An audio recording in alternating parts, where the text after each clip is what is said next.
Hello everyone, welcome to my YouTube channel A tuitions. Financial accounting हमने subject start किया हुआ है, जिसमें हमने सबसे पहले अपना टॉपिक करा था AS19 लीज अकाउंटिंग के बारे में। आज हम अपना नेक्स्ट AS स्टार्ट करने वाले हैं AS10 property plant and equipment. जैसे कि हमने अपने पिछले AS में देखा था, सबसे पहले हम किसी भी अकाउंटिंग स्टैंडर्ड की एप्लीकेबिलिटी एंड नेचर देखते हैं, मतलब कि वो अकाउंटिंग स्टैंडर्ड किसके ऊपर एप्लीकेबल होता है वो ही हम सबसे पहले देखते हैं। AS19 में भी हमने सबसे पहले यही देखा था। तो अभी देखते हैं सबसे पहले अपने AS10 PPE की एप्लीकेबिलिटी।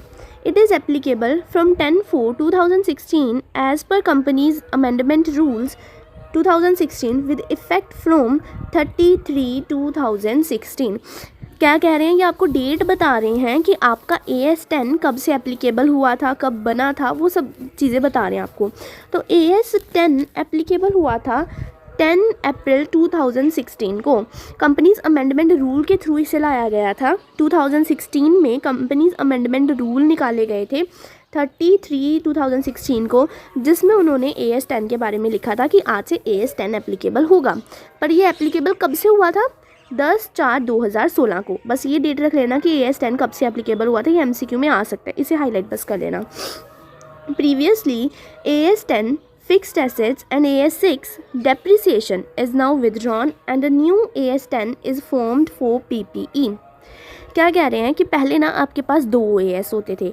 एक होता था आपके पास AS10 जो कि होता था आपके फिक्स्ड एसेट के लिए, एंड एक आपके पास होता था AS6 जो कि होता था आपकी डेप्रिसिएशन के लिए। बट इन्होंने क्या किया, इन दोनों AS को विदड्रॉ कर लिया, ख़त्म कर दिया और एक न्यू AS ले आए, AS10 करके AS ले आए जो डील करेगा आपके PPE के साथ। अभी इसी AS में डेप्रिसिएशन भी आती है एंड फिक्स्ड एसेट के रिलेटेड सब कुछ आता है एक ही AS में, AS10 में, जिसमें उन्होंने लिखा है प्रॉपर्टी प्लांट एंड इक्विपमेंट, इस AS का नाम रखा है। This is mandatory for all enterprise except the company who are applying in AS16।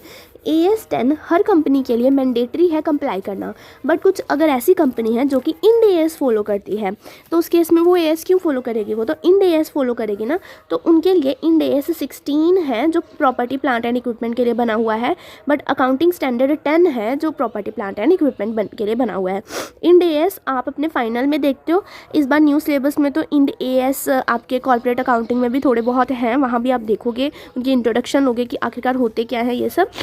अभी फाइनेंशियल अकाउंटिंग में फ़िलहाल आपको AS पढ़ने हैं। कुछ कंपनीज़ AS फॉलो करती हैं एंड कुछ कंपनीज़ इंड AS फॉलो करती हैं। अगर आप AS फॉलो कर रहे हो तो आपको AS10 मैंडेटरी है, अगर आप AS फॉलो नहीं कर रहे हो तो आपको इंड AS16 फॉलो करना है, ठीक है। अब मैंने बोला कि AS10 आपके फिक्स्ड एसेट के ऊपर लगता है। अब ये फिक्स्ड एसेट आखिरकार होते क्या है? फिक्स्ड एसेट में दो एसेट्स आते हैं, tangible asset and intangible asset, है ना। ये तो पता ही आपको। टेंजिबल मतलब जिन्हें हम टच वगैरह कर सकते हैं, इनटेंजिबल मतलब जिन्हें हम टच नहीं कर सकते हैं। तो आपका जो AS10 है वो सिर्फ टेंजिबल एसेट्स के रिलेटेड बात करता है, इनटेंजिबल एसेट्स के रिलेटेड बात आपके AS26 में होगी, ठीक है। हम बात कर रहे हैं फिक्स्ड एसेट की, पर फिक्स्ड एसेट में भी सिर्फ स्पेसिफिकली टेंजिबल एसेट की बात कर रहे हैं AS10 में। जो इनटेंजिबल एसेट होंगे उनकी बात हम AS26 में करेंगे। अब टेंजिबल एसेट्स क्या होते हैं? टेंजिबल एसेट्स पढ़ने हैं ना हमने, तो सबसे पहले यही पढ़ लेते हैं कि टेंजिबल एसेट्स होते क्या हैं। द फॉलोइंग कंडीशन आर यहाँ पे अकेला टेंजिबल नहीं है, यहाँ पे लिख लो, क्योंकि बच्चों को फिर कन्फ्यूजन हो जाती है क्या ये शॉर्ट टर्म भी है। नहीं, यहाँ पे आप लिख लो टेंजिबल फिक्स्ड एसेट, ठीक है, क्योंकि हम AS10 में तो सिर्फ फिक्स्ड एसेट की बात कर रहे हैं, तो टेंजिबल फिक्स्ड एसेट के बारे में आपको बताया यहाँ पे। The following condition are required to be satisfied to consider an asset under the heading of fixed tangible asset as per AS10। कहते हैं कि AS10 के अकॉर्डिंग अगर आपको फिक्स्ड टेंजिबल एसेट की हेडिंग में आना है तो ये कुछ कंडीशन दे रखी हैं। अगर आप ये कंडीशन सेटिस्फाई करते हो तो मतलब आप फिक्स्ड टेंजिबल एसेट हो। नॉर्मली फिक्स्ड टेंजिबल एसेट की भले आप कुछ भी वो डेफिनेशन लेके चलो, बट जो AS10 के अकॉर्डिंग है वो आपको AS10 के लिए देखनी है ना, सिंपल सी बात है। तो क्या कंडीशन है फिक्स्ड टेंजिबल एसेट की हेडिंग के अंदर आने के लिए? It should be held for the use of production, administrative और selling and distribution, example machinery, computer etcetera, और it should be held for rental purposes. अभी क्या बोल रहे हैं? सबसे पहले आपका कोई भी एसेट फिक्स्ड टेंजिबल एसेट की हेडिंग में तभी आएगा अगर वो एसेट आपने प्रोडक्शन के लिए हेल्ड करके रखा है, एडमिनिस्ट्रेटिव पर्पस के लिए हेल्ड करके रखा है। ठीक है, प्रोडक्शन के लिए हेल्ड करके मत रखा मतलब आपने कोई मशीन रखी हो या जिससे आप प्रोडक्शन करते हो तो वो आपका फिक्स्ड टेंजिबल एसेट में आएगा, है ना। या फिर आपने एडमिनिस्ट्रेटिव पर्पस के लिए रखा हुआ है। एडमिनिस्ट्रेटिव पर्पस मतलब जैसे कि आपने जो एडमिनिस्ट्रेटिव वर्क आपके ऑफिस में होते हैं ना, जो आपने स्टाफ बिठा रखा है, जो आपने अपने लीगल वर्क्स के लिए स्टाफ बैठा रखा है, आपने सेलिंग एंड डिस्ट्रीब्यूशन डिपार्टमेंट ने कोई स्टाफ बिठा रखा है, उनके लिए आपको जो चेयर लग रही है, उनके लिए आपको टेबल लग रहा है, फ़ैन लग रहा है, इंफ्रास्ट्रक्चर के एक्सपेंसेस लग रहे हैं, वो भी आपके फिक्स्ड टेंजिबल एसेट में आएंगे। अब मैम आपने यहाँ पे सेलिंग एंड डिस्ट्रीब्यूशन क्या क्यों लिखा है, क्या मतलब जो हमने स्टॉक रखा होता है वो भी हमारा फिक्स्ड टेंजिबल एसेट? नहीं, सेलिंग एंड डिस्ट्रीब्यूशन मतलब कि ये एडमिनिस्ट्रेटिव का वाइडर स्कोप है। मैंने आपको बोला एडमिनिस्ट्रेटिव पर्पस के लिए आपने रखा हुआ है, तो एडमिनिस्ट्रेटिव पर्पस में आपका सेलिंग एंड डिस्ट्रीब्यूशन भी आएगा।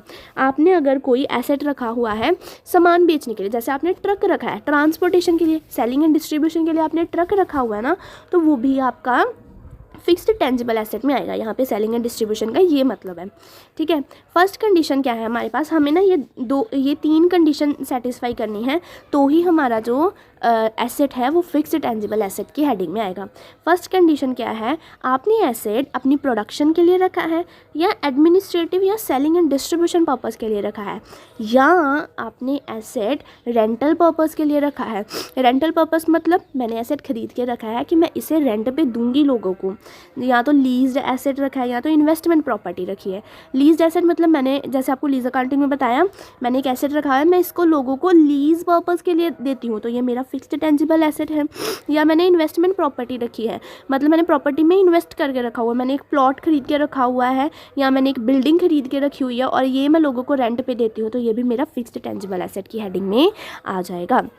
फिक्स्ड टेंजिबल एसेट की हेडिंग में आने के लिए फर्स्ट कंडीशन क्या है कि आपने वो एसेट प्रोडक्शन, एडमिनिस्ट्रेटिव या सेलिंग और डिस्ट्रीब्यूशन पर्पस के लिए रखा है या रेंटल पर्पस के लिए रखा है। सेकेंड कंडीशन क्या है, it should be held for more than 12 months, मतलब आपने वो एसेट 12 मंथ से ज़्यादा के लिए होल्ड करके रखना है। ये नहीं है कि शॉर्टर पीरियड के लिए रखा है, 9 मंथ्स के लिए रखा है वो एसेट, आप वो है आपका फिक्स्ड एसेट ही है, मतलब नेचर उसका फिक्स्ड एसेट वाला ही है। जैसे कि आपने कोई मशीन खरीद के लेके आए हो बट आपने वो सोचा कि मशीन वो सिर्फ 9 मंथ्स के लिए यूज़ होगी, तो वो भले आपका नेचर फिक्स एसेट का है बट वो AS 10 के अकॉर्डिंग फिक्स्ड टेंजिबल एसेट की हेडिंग के अंदर नहीं आ सकता है। सेकेंड कंडीशन क्या है, it should have some economic benefits for the enterprise. Third condition अब क्या बोल रहे हैं इसमें कि आपको उस एसेट का, आपके एंटरप्राइज को कोई इकोनॉमिक बेनिफिट भी होना चाहिए फॉर लॉन्गर पीरियड मतलब मोर देन 12 मंथ्स के लिए। जैसे आपको मशीनरी का इकोनॉमिक बेनिफिट होता है, मशीनरी यूज़ आती है आपके प्रोडक्शन के लिए, आपकी इंडस्ट्री आपकी कंपनी को एक इकोनॉमिक बेनिफिट मिल रहा है ना। या फिर आपने अपने लिए टेबल चेयर वगैरह ला के रखी हुई है, अब वहाँ पे आएगा स्टाफ बैठेगा, अच्छे से काम करेगा, कंफर्टेबल रहेगा, तो आपको उसका भी इकोनॉमिक बेनिफिट मिल रहा है।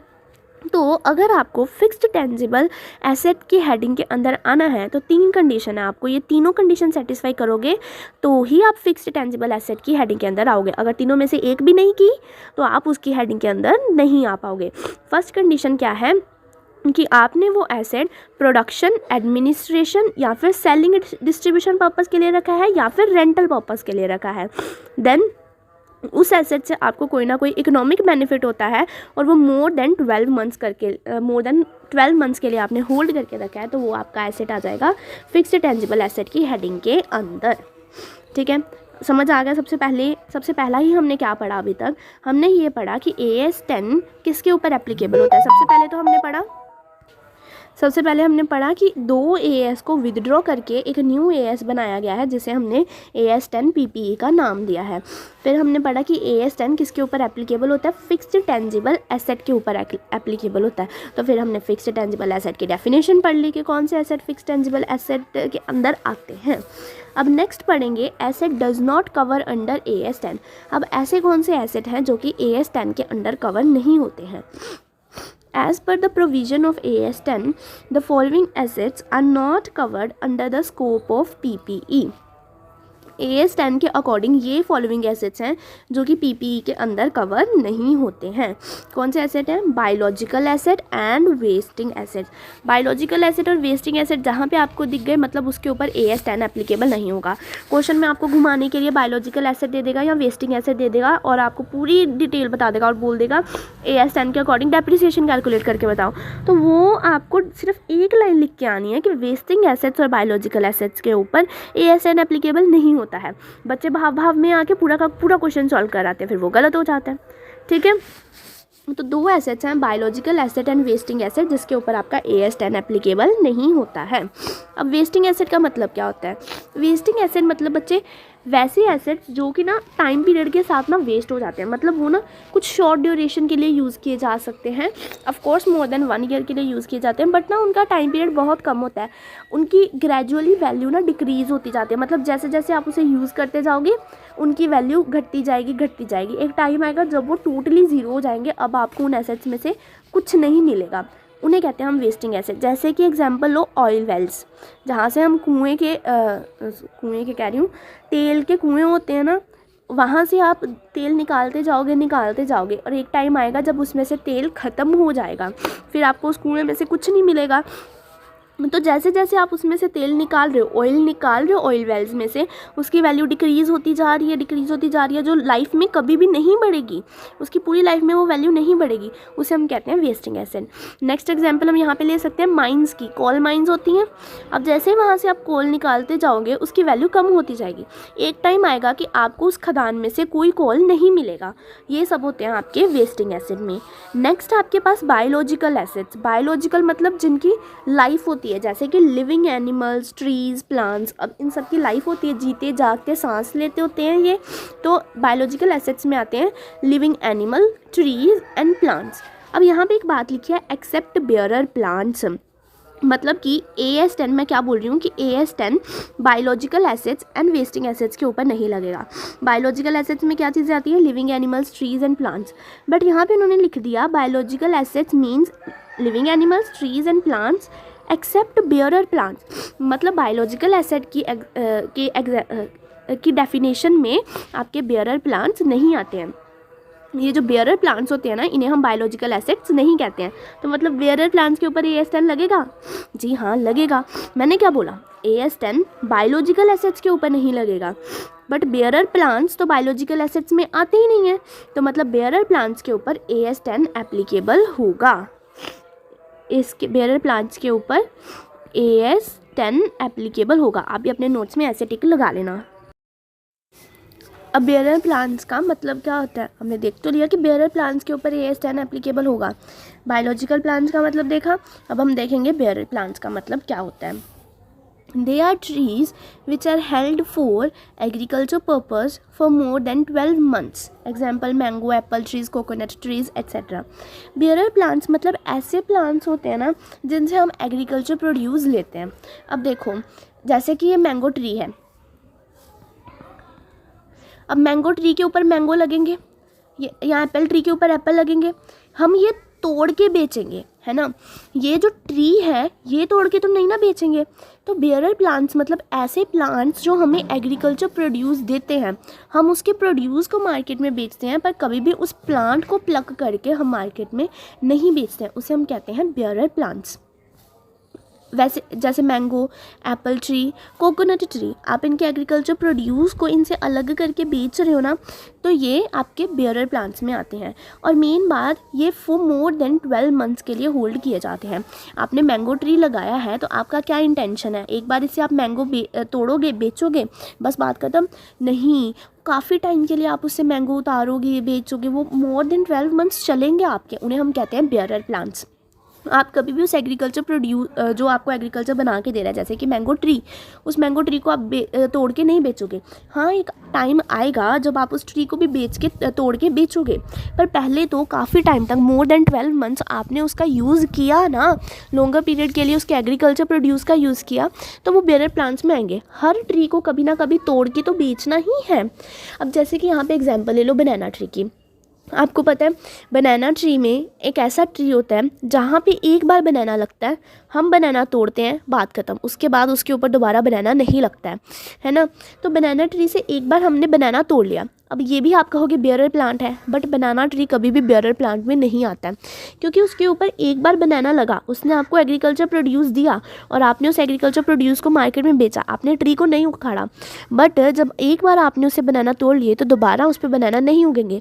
तो आपका इंटेंशन होता है कि एक बार वहाँ से बनाना उतार के उसके बाद ट्री को ही काट के, ट्री को ही चॉप करके हमें बेचना है मार्केट में। तो इसीलिए बनाना ट्री आपके एग्रीकल्चर प्रोड्यूस में नहीं आता है, क्योंकि वो for more than 12 months use नहीं किया जाता है। एक बार बनाना तोड़े, बात ख़त्म, फिर ट्री भी तोड़ के बेच दोगे। तो बनाना ट्री भी आपकी बेयर प्लांट्स में नहीं आता है। उसी तरह से आपकी क्रॉप्स भी बेयर प्लांट में नहीं आते। क्रॉप्स उगती हैं आपके खेतों में, आप उस क्रॉप्स को नीचे जड़ से उखाड़ के फिर उसे बेचते हो, है ना। ऐसा थोड़ी है कि उसमें से आप दाने दाने अलग निकाल लेते हो और वो जो पूरी डंडी होती है ऐसे होती है ना, ऐसे, और इसके ऊपर ऐसे लगा होता है और इसमें छोटे छोटे वीड्स के दाने होते हैं। ऐसे थोड़ी होता है कि आप ये दाने दाने अलग निकाल लेते हो और इसे वैसे का वैसे लगा रहने देते हो, ऐसे नहीं ना होता है। पूरी उसे ज़मीन से निकाल के फिर उसे आप बेचते हो। तो ये आपके बेयर प्लांट्स में नहीं आते हैं। बेयर प्लांट्स में वो आते हैं जो कि आपको एग्रीकल्चर प्रोड्यूस देता है और उसे खुद कभी नहीं बेचा जाता है, और इसका time period for more than 12 months होता है, उसे हम कहते हैं बेयर प्लांट्स। तो ये देखो, बायोलॉजिकल एसेट्स के ऊपर AS10 नहीं लगेगा, है ना। बेयर प्लांट्स के ऊपर AS10 लगेगा, बट ये क्रॉप्स वगैरह इनके ऊपर AS10 लगेगा नहीं लगेगा, क्योंकि ये तो बेयर प्लांट्स ही नहीं है ना, ठीक है। तो आपको ऐसे बोल देंगे कि क्रॉप्स के ऊपर AS10 एप्लीकेबल करो, तो नहीं होगा क्रॉप्स, क्योंकि क्रॉप्स बेयर प्लांट नहीं है, और तो मतलब वो बायोलॉजिकल एसेट्स में आ गया, है ना। तो उसके ऊपर आपका वो नहीं लगेगा, AS10 एप्लीकेबल नहीं होगा। जो बेयर प्लांट्स नहीं है मतलब वो नॉर्मल प्लांट्स हैं, और नॉर्मल प्लांट्स किस में आ जाएंगे, बायोलॉजिकल एसेट्स के ऊपर। तो फिर बायोलॉजिकल एसेट्स के ऊपर तो AS10 नहीं ना लगता, ठीक है। इस बात का आपको ध्यान रखना है। और हमने यहाँ पे अपना ख़त्म कर लिए 2 टॉपिक। सबसे पहले हमने पढ़ा कि फिक्स्ड टेंजिबल एसेट्स क्या होते हैं, फिर हमने पढ़ा कि कौन से एसेट्स हैं जो कि फिक्स्ड टेंजिबल एसेट्स यानी कि AS10 के अंदर डील नहीं किए जाते हैं। कौन से थे, biological assets and wasting assets. फिर उसमें पढ़ा कि एक बायोलॉजिकल एसेट्स मतलब living animals, trees and plants, but bearer plants को हम बायोलॉजिकल एसेट्स नहीं कहते हैं, तो इनके ऊपर AS10 एप्लीकेबल होगा, ठीक है। और जो बेयर प्लांट्स नहीं है जैसे कि क्रॉप्स वगैरह, टिम्बर, लंबर का ट्री, ये बेयर प्लांट्स नहीं है। बनाना ट्री बेयर प्लांट्स नहीं है, तो मतलब ये नॉर्मल प्लांट्स हैं। नॉर्मल प्लांट्स है तो मतलब बायोलॉजिकल एसेट्स है, तो फिर बायोलॉजिकल एसेट्स के ऊपर तो AS10 लगेगा ही, AS10 नहीं लगेगा। AS10 तो सिर्फ बेयर प्लांट्स के ऊपर लगेगा, ठीक है। अब नेक्स्ट टॉपिक आ रहा है हमारे पास, इनिशियल रिकॉग्निशन ऑफ PPE। जब आपने अपना प्रॉपर्टी, प्लांट या इक्विपमेंट यानी कि जब आपने अपना फिक्स्ड टेंजिबल एसेट एक्वायर किया तो आपको उसको अपनी बुक्स में रिकॉर्ड करना है। बुक्स ऑफ अकाउंट्स मेंटेन करते हो ना, तो जब आपका एसेट आता है तो एंट्री डालते हो ना बुक में, तो बुक आपको मेंटेन करनी है, उसे आपको अपनी बुक में रिकॉर्ड करना है। उसे हम कहते हैं इनिशियल रिकॉग्निशन ऑफ PPE। आपको 2 रिकॉग्निशन पढ़ने को मिलेगी, initial recognition and subsequent recognition of PPE। Initial recognition मतलब जब आपने एसेट बाय किया है तो फर्स्ट टाइम आप उसे अपनी बुक्स में कैसे रिकॉर्ड करोगे, उसे हम कहते हैं initial recognition of PPE। Then आप पढ़ोगे सब्सिक्वेंट रिकॉग्निशन ऑफ PPE, मतलब एक बार जब एसेट आ गया आपने रिकॉर्ड कर दिया, अब हर ईयर उसकी वैल्यू चेंज होती है, डेप्रिसिएशन लगाने के बाद न्यू वैल्यू आती है, तो उसको रिकॉर्ड करने को हम कहते हैं सब्सिक्वेंट रिकॉग्निशन ऑफ PPE। तो इनिशियल रिकॉग्निशन ऑफ PPE के आपके डिफरेंट सिचुएशन है यहाँ पे। सबसे पहले सिचुएशन है purchase of asset by cash. ऐसा हो सकता है कि आप अपना एसेट कैश में खरीद के लेके आओ।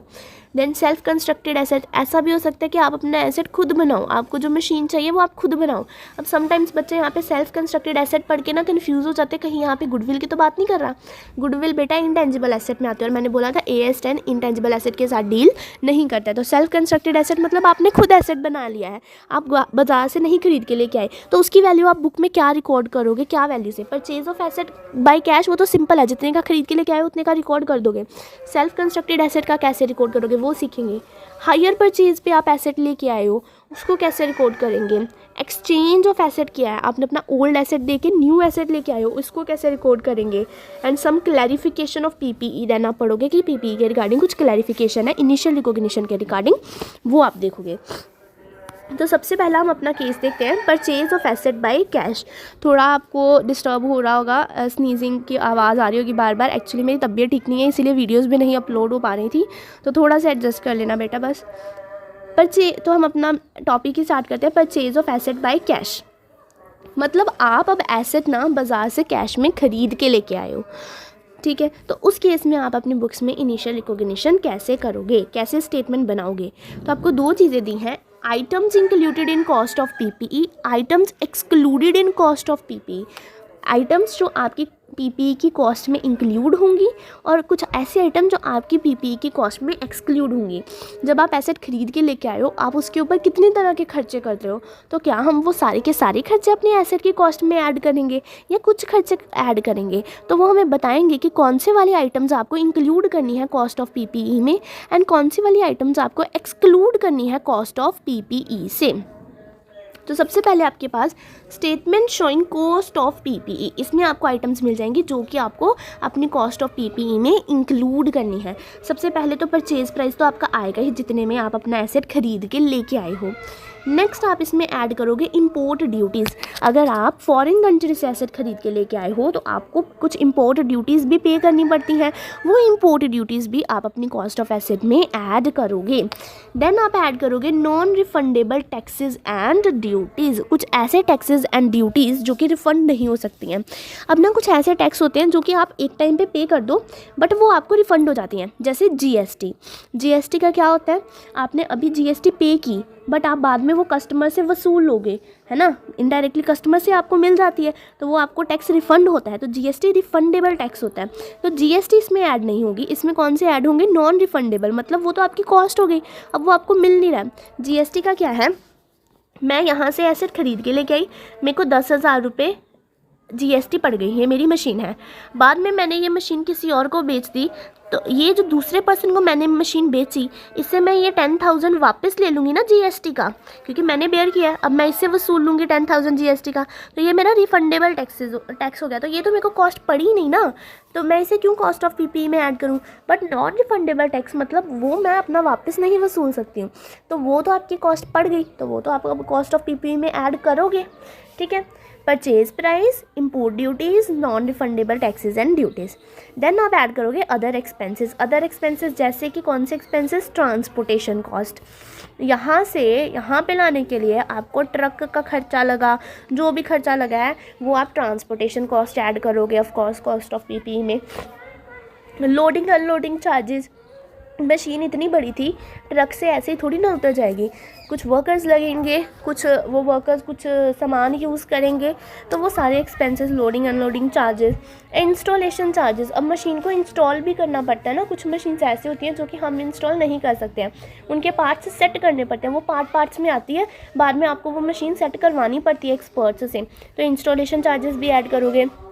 इंश्योरेंस वाइल ट्रांजिट में, अब मैंने आउट ऑफ इंडिया से मशीन मंगवाई है, तो मशीन को रास्ते में कुछ भी हो सकता है, तो वो मेरा नुकसान हो जाएगा, तो मैं इंश्योरेंस करवा के मंगाती हूँ ना सारा एसेट। तो ट्रांजिट में मैंने जो इंश्योरेंस कराई है ना, वो आप कॉस्ट ऑफ पीपीई में ऐड करोगे। अब जब आपके पास यहाँ पे गोडाउन में आपकी ये मशीन पहुँच गई है, तो अब फिर भी आप इसकी इंश्योरेंस तो करवाओगे ना, क्योंकि आपके पास पड़ी है, कल को मशीन को कुछ हो जाएगा तो इंश्योरेंस तो आप करवा के रखोगे। तो ये वाली इंश्योरेंस आपको ऐड नहीं करनी है कॉस्ट ऑफ पीपी में, वो तो नॉर्मल इंश्योरेंस है, बट जो आपने ट्रांजिट में इंश्योरेंस करवाई है ना, वो आपको कॉस्ट ऑफ पीपीई में ऐड करनी है। ये इस बात का ख्याल रखना, वाइल ट्रांजिट को हाईलाइट कर लेना।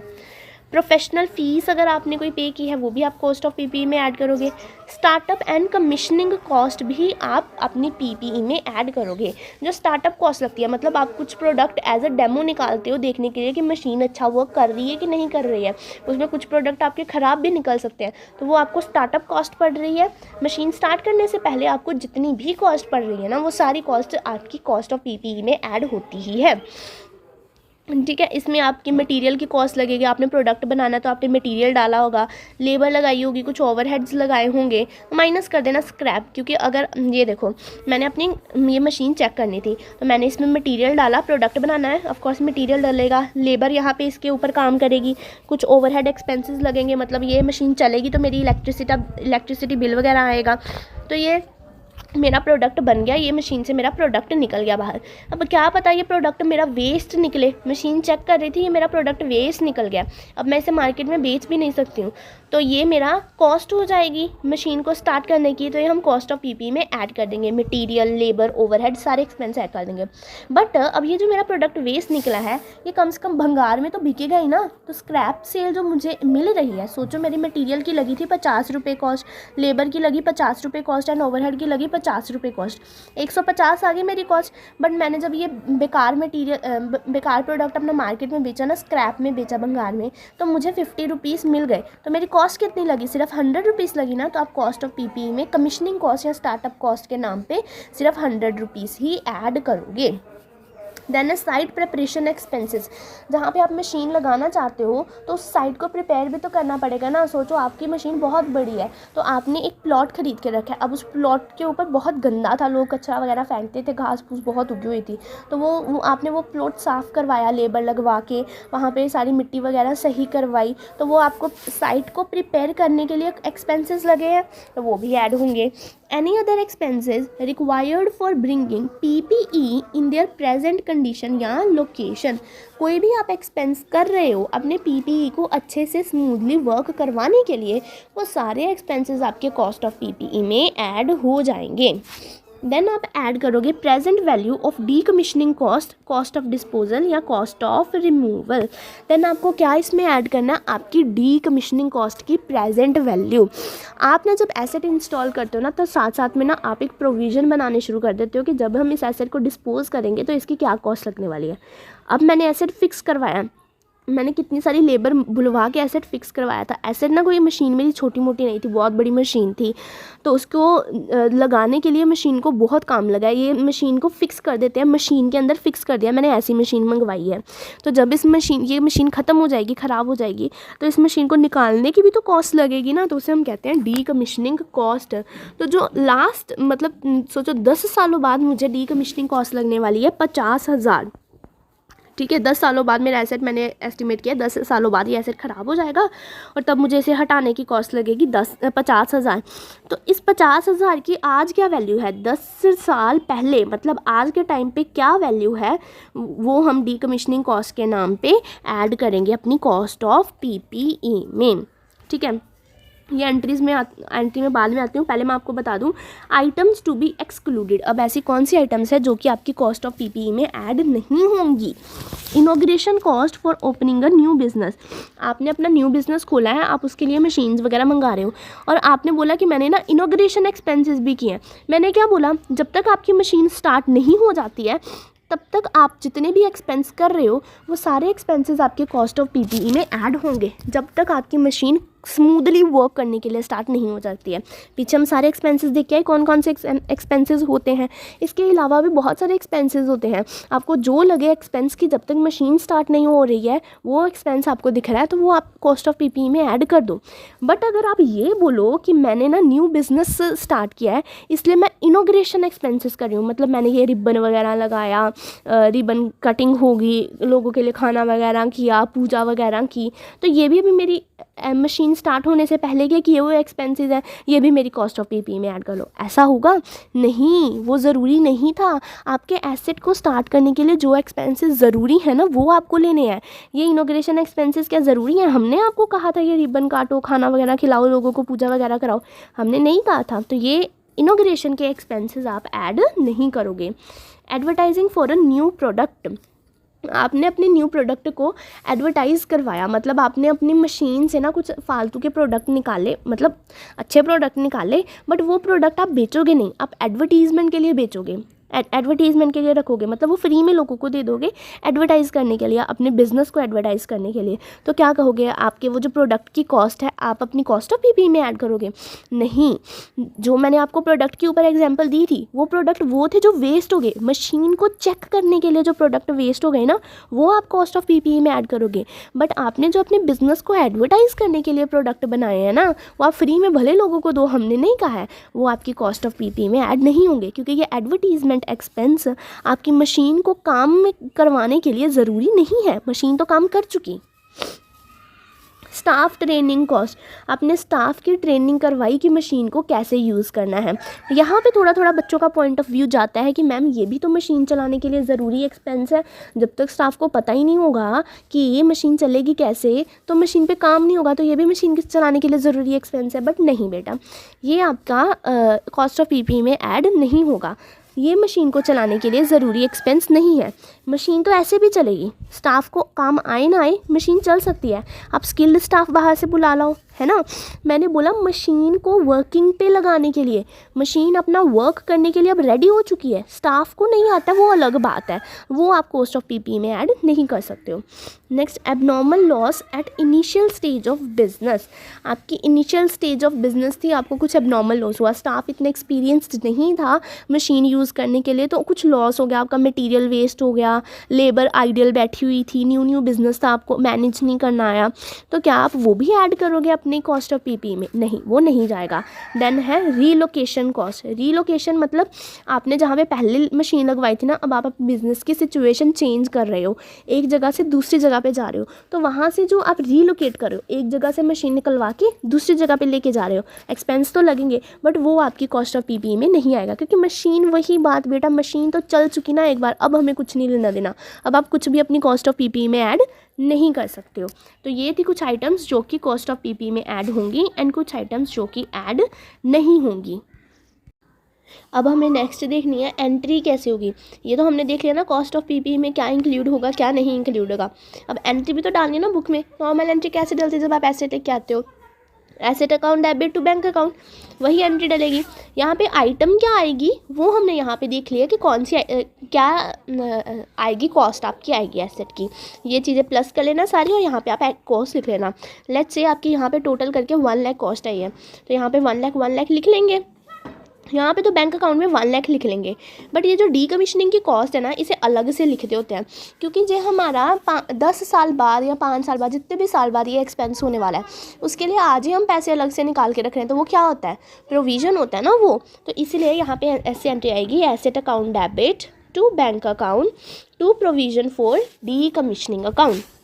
यहाँ तक का टोटल करना आप, जितना भी आएगा, लेट्स से 1 लाख आया, यहाँ पे बैंक में 1 लाख लिख लेना। इसकी कॉस्ट लेट्स से 50,000 है, तो यहाँ पे 50,000 लिख लेना एंड यहाँ पे 1,50,000 लिख लेना। ठीक है, ऐसे आपकी एंट्री आएगी। देखो यहाँ पे भी लिख दिया प्रोविज़न, इसलिए क्योंकि एसेट अभी थोड़ी तोड़ रहे हैं हम, फ्यूचर में जाके तोड़ेंगे। अब नेक्स्ट हमने क्या देखा था? फर्स्ट हमने देख लिया अगर हमने एसेट खुद परचेज़ किया है तो कॉस्ट हम कैसे लिखेंगे, बुक्स में रिकॉग्निशन कैसे होगी।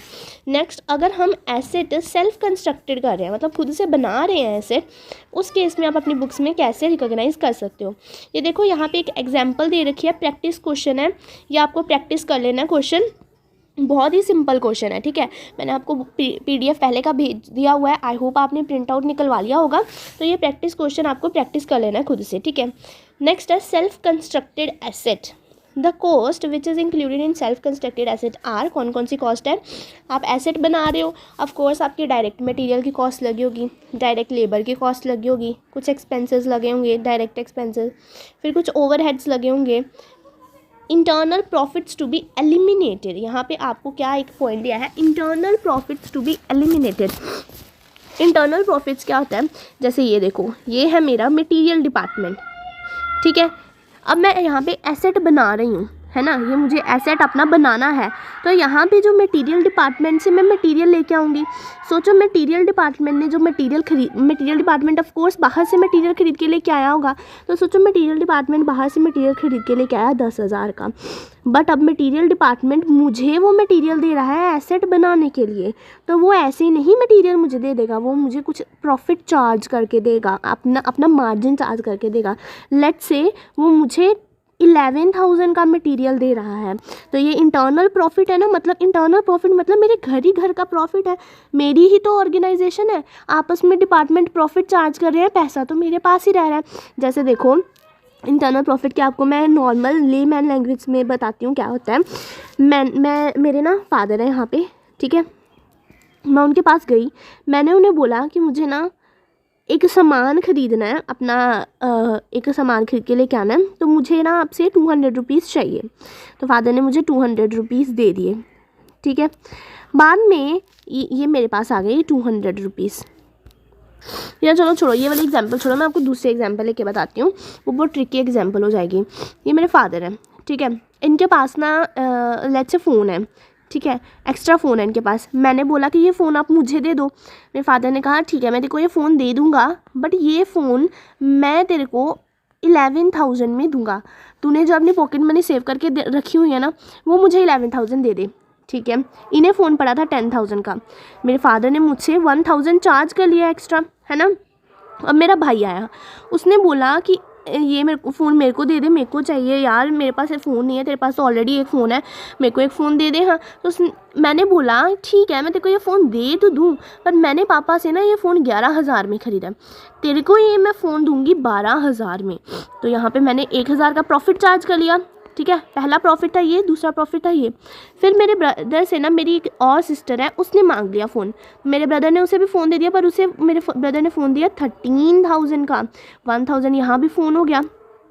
फिर मेरी सिस्टर से मेरे पापा ने फ़ोन मांग लिया, मेरी सिस्टर ने मेरे पापा को फ़ोन दे दिया, बट इसने पापा को फ़ोन कितने का दिया, 14,000 का। तो यहाँ पे 1,000 और प्रॉफिट आ गया। तो कितने प्रॉफिट आ गए ना यहाँ पे, 1,000, 2,000, 3,000, 4,000 का प्रॉफिट आ गया। 10,000 का फ़ोन 14,000 का हो गया, तो 4,000 का प्रॉफिट है। बट ये जो 4,000 का प्रॉफिट मैंने कमाया, मेरे ब्रदर ने कमाया, मेरी सिस्टर ने कमाया, मेरे पापा ने कमाया, ये प्रॉफिट ये कैसे ये पैसा है तो एक ही घर में रहना ना, है तो पापा का ही है पैसा, पूरा पैसा। ये जो मैंने प्रॉफिट चार्ज कर लिया, मेरे ब्रदर ने, मेरी सिस्टर ने प्रॉफिट चार्ज किया, है तो मेरे फादर का ही पैसे हैं, वो तो रहने तो हमारे ही घर में है, कहीं बाहर थोड़ी जा रहे हैं। तो इसे हम कहते हैं इंटरनल प्रॉफिट्स, घर ही घर का प्रॉफिट। ये अब ऑर्गेनाइजेशन में ऐसा क्यों इंटरनल प्रॉफिट चार्ज किया जाता है, ताकि ऑर्गेनाइजेशन अपनी एफिशिएंसी बता सके। अगर मटेरियल लेके आई है, मटेरियल डिपार्टमेंट मटेरियल लेके आया है, बिग ऑर्गेनाइजेशन में ना बहुत सारे डिपार्टमेंट्स होते हैं, हर डिपार्टमेंट को ना अपनी एफिशिएंसी प्रूव करनी पड़ती है, तभी तो फिर उन्हें बोनस वगैरह मिलेंगे। तो ये एफिशिएंसी कैसे प्रूव करते हैं, इंटरनल प्रॉफिट्स के थ्रू। जैसे मटेरियल डिपार्टमेंट मटेरियल लेके आया, लेट्स से मटेरियल डिपार्टमेंट 10,000 का मटेरियल लेके आया, और अगर वो आगे पूरा का पूरा आगे प्रोडक्शन डिपार्टमेंट को पूरा का पूरा 10,000 का ही मटेरियल दे देगा, तो इसके पास तो ज़ीरो बचा। तो ये कैसे बताएगा कि मैंने भाई अपना एफिशिएंटली वर्क किया, ये प्रूफ नहीं ना कर पाएगा। तो ये ना थोड़ा प्रॉफिट चार्ज करके देते हैं आगे डिपार्टमेंट को, जिससे ये बता सकें कि मैंने एफिशिएंटली वर्क किया है। रहेगा तो ये पैसा मेरी ही ऑर्गेनाइजेशन में कहीं जा थोड़ी रहा है, तो बस ये एफिशिएंसी मेजर करने के लिए ऐसे प्रॉफिट चार्ज करते हैं, इसे हम कहते हैं इंटरनल प्रॉफिट। तो ये जो भी इंटरनल प्रॉफिट है, क्या ये आपकी कॉस्ट ऑफ एसेट में चार्ज होने चाहिए? नहीं होने चाहिए। पैसा तो मेरे पास ही है, रियल वाला प्रॉफिट थोड़ी हो रहा है, कोई मेरे घर में पैसा आपस में घूम ही जा रहा है। इसीलिए डायरेक्ट मटेरियल की कॉस्ट तो आएगी, लेबर की, एक्सपेंसेस की, ओवरहेड्स की कॉस्ट आएगी, बट इंटरनल प्रॉफिट्स अगर कोई है तो वो माइनस कर देंगे। सोचो मटेरियल मेरे को पड़ा है 40,000 का, बट इसमें 10,000 का इंटरनल प्रॉफिट था, तो 10,000 आपको यहाँ से माइनस करने पड़ेंगे। यहाँ 40,000 लिखो, फिर यहाँ पे 10,000 माइनस कर दो, फिर आ जाएगी आपकी कॉस्ट ऑफ PPE। समझे? आगे, abnormal losses if occurred during the stage of self construction, then such loss should not be considered as cost of PPE। आप जब एसेट कंस्ट्रक्ट कर रहे हो उस दौरान आपको कुछ एबनॉर्मल लॉस हो गया है, कुछ भी एबनॉर्मल लॉस हुआ है, आपने एबनॉर्मल मतलब जो हमने एस्टिमेट नहीं किया था, उसमें कहते हैं एबनॉर्मल लॉस है ना। कोई मेरा एसेट बनाते बनाते अचानक से फ्यूज़ उड़ गया, इतना ज़्यादा लोड आ गया, फ्यूज़ उड़ गया, पूरा इलेक्ट्रिसिटी हमारा ख़राब हो गया, पूरी वायरिंग दोबारा करानी पड़ेगी, एबनॉर्मल लॉस है। ये कॉस्ट आप अपनी कॉस्ट ऑफ PPE में ऐड नहीं करोगे, ठीक है। तो सेल्फ जनरेटेड एसेट के केस में आपको कौन कौन सी कॉस्ट ऐड करनी है? मटेरियल, लेबर, ओवरहेड, एक्सपेंसेस, और माइनस करनी है आपका अगर कोई इंटरनल प्रॉफिट है तो वो आपको एलिमिनेट कर देना है। और अगर आपको क्वेश्चन में कोई एबनॉर्मल लॉस दिया है तो उसे छेड़ना ही नहीं है, उसे डायरेक्ट ऐसे कट कर देना, हमें उससे कुछ लेना देना ही नहीं है, ठीक है। इससे क्या आ जाएगी कॉस्ट ऑफ PPE। क्वेश्चन दे रखा है यहाँ पे, देखो, following expenses incurred in the construction of a fixed asset. Fixed asset बनाते टाइम मुझे ये एक्सपेंसेस हुए हैं, मटेरियल के लिए लगे 10 लाख, एक्सपेंसेस लगे 2,50,000, लेबर लगी 5 लाख की। 1/2 इज़ चार्जेबल टू कंस्ट्रक्शन। क्या कह रहे हैं कि ये जितने भी टोटल एक्सपेंसेस है ना, इसमें इसके सिर्फ 1/10 ही आप कंस्ट्रक्शन के लिए चार्ज करोगे। मतलब कंस्ट्रक्शन के लिए सिर्फ इनके 1/10 चार्ज करने हैं, बाकी क्या पता किस चीज़ के लिए हो गया, हमें तो 1/10 ही चार्ज करने हैं। सिर्फ लेबर के लिए ये बोल रहा है, बाकी के लिए नहीं बोल रहा है, मटेरियल के पूरे हैं, डायरेक्ट एक्सपेंसेस के भी पूरे हैं। लेबर के लिए बोल रहा है, लेबर को टोटल आपने दिया है 5 लाख, तो टोटल ही है ना 5 लाख, ये तो लेबर ने बाकी काम भी किया होगा, उसके लिए टोटल होगा 5 लाख। इसमें से कंस्ट्रक्शन के लिए कितना, तो उन्होंने बता दिया 1/10 आपको कंस्ट्रक्शन में चार्ज करने हैं। Office and administration expenses total है 8 लाख, जिसमें से कंस्ट्रक्शन के लिए सिर्फ 5% चार्जेबल है। Depreciation on asset use for construction 10,000, आपने अपना जो एसेट कंस्ट्रक्शन के लिए यूज़ किया ना, अब आपको बनाना फिक्स एसेट था, उसके लिए आपने कुछ ना कुछ तो यूज़ किया होगा ना, उसके लिए कोई और ही फिक्स एसेट आपके पास होगा, वो आपने यूज़ किया होगा। तो वो फिक्स एसेट जो आपने कंस्ट्रक्शन के लिए यूज़ किया है, ये वाला फिक्स एसेट भी तो डेप्रिशिएट हुआ होगा, तो इसकी डेप्रिसिएशन उन्होंने दे रखी है 10,000 की। Calculate the cost of fix asset. Material 10 lakh वैसे का वैसे आ जाएगा, एक्सपेंसेस 2,50,000 वैसे के वैसे ही आ जाएंगे। लेबर का आपको दे रखा था यहाँ पे 5 लाख, 5 लाख का कितना लेना था, 1/10 लेना था, तो 5 लाख का 1/10 लिया, 50,000 आ गया। एडमिनिस्ट्रेशन एक्सपेंसेस आपको 8 लाख का 5% लेना था, तो 40,000 आ गया। देन आपको डेप्रिसिएशन दे रखी थी, तो हमने डेप्रिसिएशन भी ऐड कर दी as a cost of PPE, और टोटल कॉस्ट आ गई हमारी 13,50,000। एंट्री क्या आएगी इसकी, asset account debit to bank account, सीधी जी एंट्री है। ये अगर कोई प्रोविज़न आपने बनाई होगी तो वो भी लिख लेना आप अलग से। एंट्री एक ही बार जो आपने देखी है ना, यही वाली एंट्री अब हर जगह पे चलने वाली है। अब मैं सिर्फ आपको डिफरेंट सिचुएशन में यहाँ पे जो अमाउंट लिखनी है ना वो बता रही हूँ, ठीक है।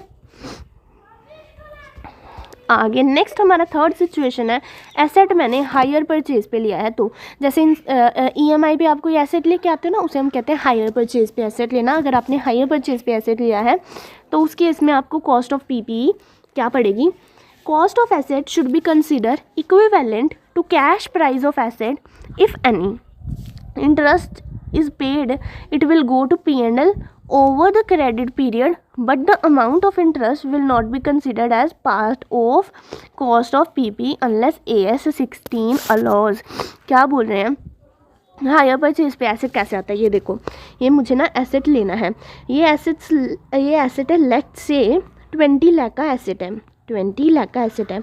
अब मेरे पास एक साथ 20 लाख देने को नहीं है। आप अक्सर EMI पे चीज़ें लेते हो ना, तो अब एक साथ आप पैसे नहीं पे करते, तो कैसे आप इंस्टॉलमेंट्स में पे करते हो।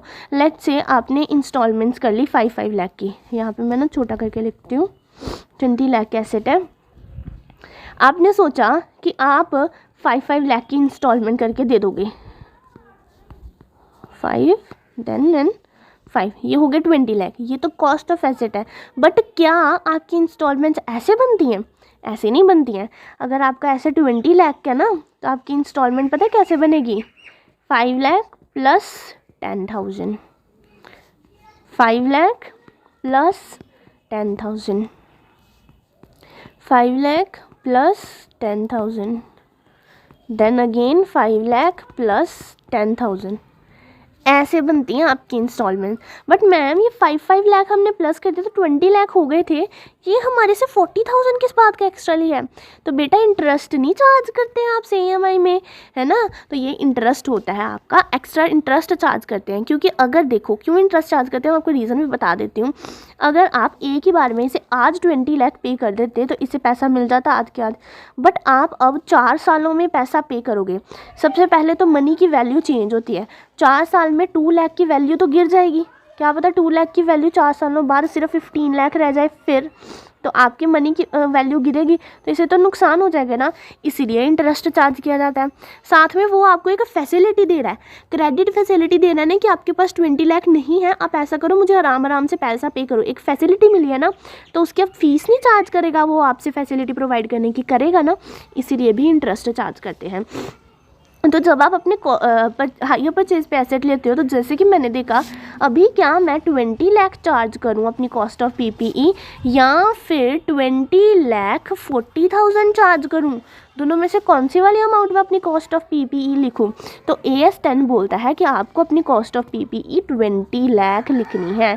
जो एक्स्ट्रा 40,000 है ना, वो आपका इंटरेस्ट है, वो कॉस्ट ऑफ PPE में मत ऐड करो, वो आप अपने P&L अकाउंट में चार्ज करो ओवर द क्रेडिट पीरियड।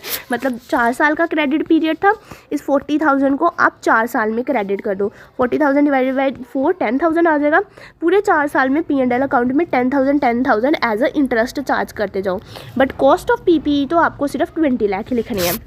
फिर आप कैसे इसका लिखोगे, आपकी जब बैलेंस शीट बनेगी ना, इस बैलेंस शीट में लिखना ऐसे, एसेट लिखना, मशीन जो भी होगी यहाँ पे लिखना 20 लाख, ठीक है। और जो P&L अकाउंट बनेगा ना, यहाँ पे लिखना इंटरेस्ट 10,000 1 साल का, ऐसे 4 सालों तक 10,000 इंटरेस्ट आपको चार्ज करना है हायर परचेज एसेट के केस में। नेक्स्ट सिचुएशन है exchange of asset non monetary consideration, मतलब आपने ओल्ड एसेट देके न्यू एसेट परचेज किया है, उस केस में आप कॉस्ट ऑफ PPE क्या लिखोगे, ओल्ड एसेट की कॉस्ट लिखेंगे या फिर न्यू एसेट की मार्केट वैल्यू लिखेंगे, क्या लिखेंगे वो अब हम AS 10 में इस वाली सिचुएशन में देखेंगे। If assets are exchanged with existing asset, then the acquired PPE should be recognized at the following value। क्या वैल्यू लिखेंगे, fair value of the asset acquire, fair value of the asset given, carrying value of the asset given. इन तीनों value में से एक value हम लिखेंगे as अपनी कॉस्ट ऑफ PPE, या तो fair value of the asset acquire, आपने जो एसेट एक्वायर किया है उसकी fair value, fair value of the asset given, जो आपने एसेट दिया है, मैंने अपना ओल्ड एसेट दिया है ना, इस ओल्ड एसेट की जो फेयर वैल्यू है वो वाली। एक तो होती है ओल्ड एसेट की कैरिंग अमाउंट और एक होती है ओल्ड एसेट की फेयर वैल्यू। कैरिंग अमाउंट मतलब कि जो आपकी बुक्स ऑफ अकाउंट में वैल्यू चल रही है, आपने एसेट अगर ख़रीदा होगा 10 लाख का, तो 4 सालों बाद इसके ऊपर डेप्रिसिएशन लग के क्या पता इसकी वैल्यू 4 लाख रह गई हो, इसे हम कहते हैं कैरिंग अमाउंट। बट ये आपकी बुक्स में 4 लाख बता रही है ना, क्या पता मार्केट में इसकी वैल्यू इस टाइम पे 5 लाख चल रही हो, मतलब आप मार्केट में एसेट बेचोगे तो ये आपको 5 लाख मिलेगा। आपकी बुक में आपने डेप्रिसिएशन ज़्यादा चार्ज कर लिया इसलिए आपको 4 लाख दिख रहा है, बट मार्केट में इसकी वैल्यू इस टाइम पे 5 लाख चल रही है, तो ये कहेंगे हम ओल्ड एसेट की फेयर वैल्यू और ये कहेंगे हम कैरिंग अमाउंट, ठीक है। अब यहाँ पे मेरे पास ना कुछ एग्जाम्पल के लिए क्वेश्चन है जिससे आपको ये एंट्री अच्छे से समझ आ जाएगी, ठीक है। फर्स्ट एग्जाम्पल है ओल्ड कार, यहाँ पे और लग रहा होगा, यहाँ पे कार है, old car book value 80,000, old car exchange value 1 lakh and new car cost 7 lakh. आपको जनरल एंट्री पास करनी है। देखो एक्सचेंज किया आपने, ओल्ड कार की बुक वैल्यू कितनी थी 80,000, मतलब आपने अपनी बुक वैल्यू में डेप्रिसिएशन चार्ज कर करके उसकी बुक वैल्यू आपकी आ गई हुई है 80,000, बट उसकी मार्केट वैल्यू मतलब एक्सचेंज वैल्यू कितनी है 1 लाख। मतलब अगर आप अपनी ओल्ड कार को एक्सचेंज करोगे ना, तो वो जो सामने वाला लेने वाला है ना, ये उसको 1 लाख पे वैल्यू कर रहा है, मतलब ओल्ड कार की बुक वैल्यू मार्केट वैल्यू कितनी है, फेयर वैल्यू कितनी है 1 लाख है, और न्यू कार की कॉस्ट है 7 लाख। इसको रिकॉर्ड कैसे करेंगे, देखो मैंने अपनी बुक में वैल्यू लिख रखी है अपनी कार की 80,000, बट मार्केट वैल्यू है 1 लाख, मतलब मुझे यहाँ पे प्रॉफिट हो रहा है 20,000 का, है ना, तो इसे P&L में चार्ज करेंगे। ये देखो कार तो आई है मेरी 7 लाख की, तो वो तो मैं 7 लाख कार की अमाउंट लिखूँगी, car account debit 7 lakh, but नीचे क्या क्या गया, सबसे पहले तो मेरी कार ओल्ड कार गई है, ओल्ड कार की बुक वैल्यू लिखूँगी क्योंकि बुक वैल्यू कम है ना, बुक वैल्यू कम है और मार्केट वैल्यू ज़्यादा है, तो ये जो 20,000 का प्रॉफिट है ये प्रॉफिट एंड लॉस अकाउंट में चार्ज करूँगी और अपनी यहाँ पे 80,000 लिखूँगी कार की वैल्यू। कार गई मेरी 80,000 की, जिसमें से मेरा प्रॉफिट गया 20,000 का, मतलब मेरे को प्रॉफिट हो गया 20,000 का, और वो भी गया इस एसेट को लेने के लिए, वो प्रॉफिट भी मैंने दे दिया, और साथ में जो बाकी अमाउंट बची वो मैंने बैंक से दी होगी 6 लाख रुपीज़। समझ रहे हो, कार आई जितने की वो 7 लाख लिख दिया। उसके बाद जो कार गई है ना उसकी वैल्यू है 1 लाख की, बट मेरी बुक्स में तो सिर्फ 80,000 लिखा हुआ था, तो 80,000 की कार गई और 20,000 का प्रॉफिट भी गया और साथ में 6 लाख भी मैंने दिया, फिर मैं अपना न्यू एसेट एक्वायर कर पाई हूँ, ठीक है।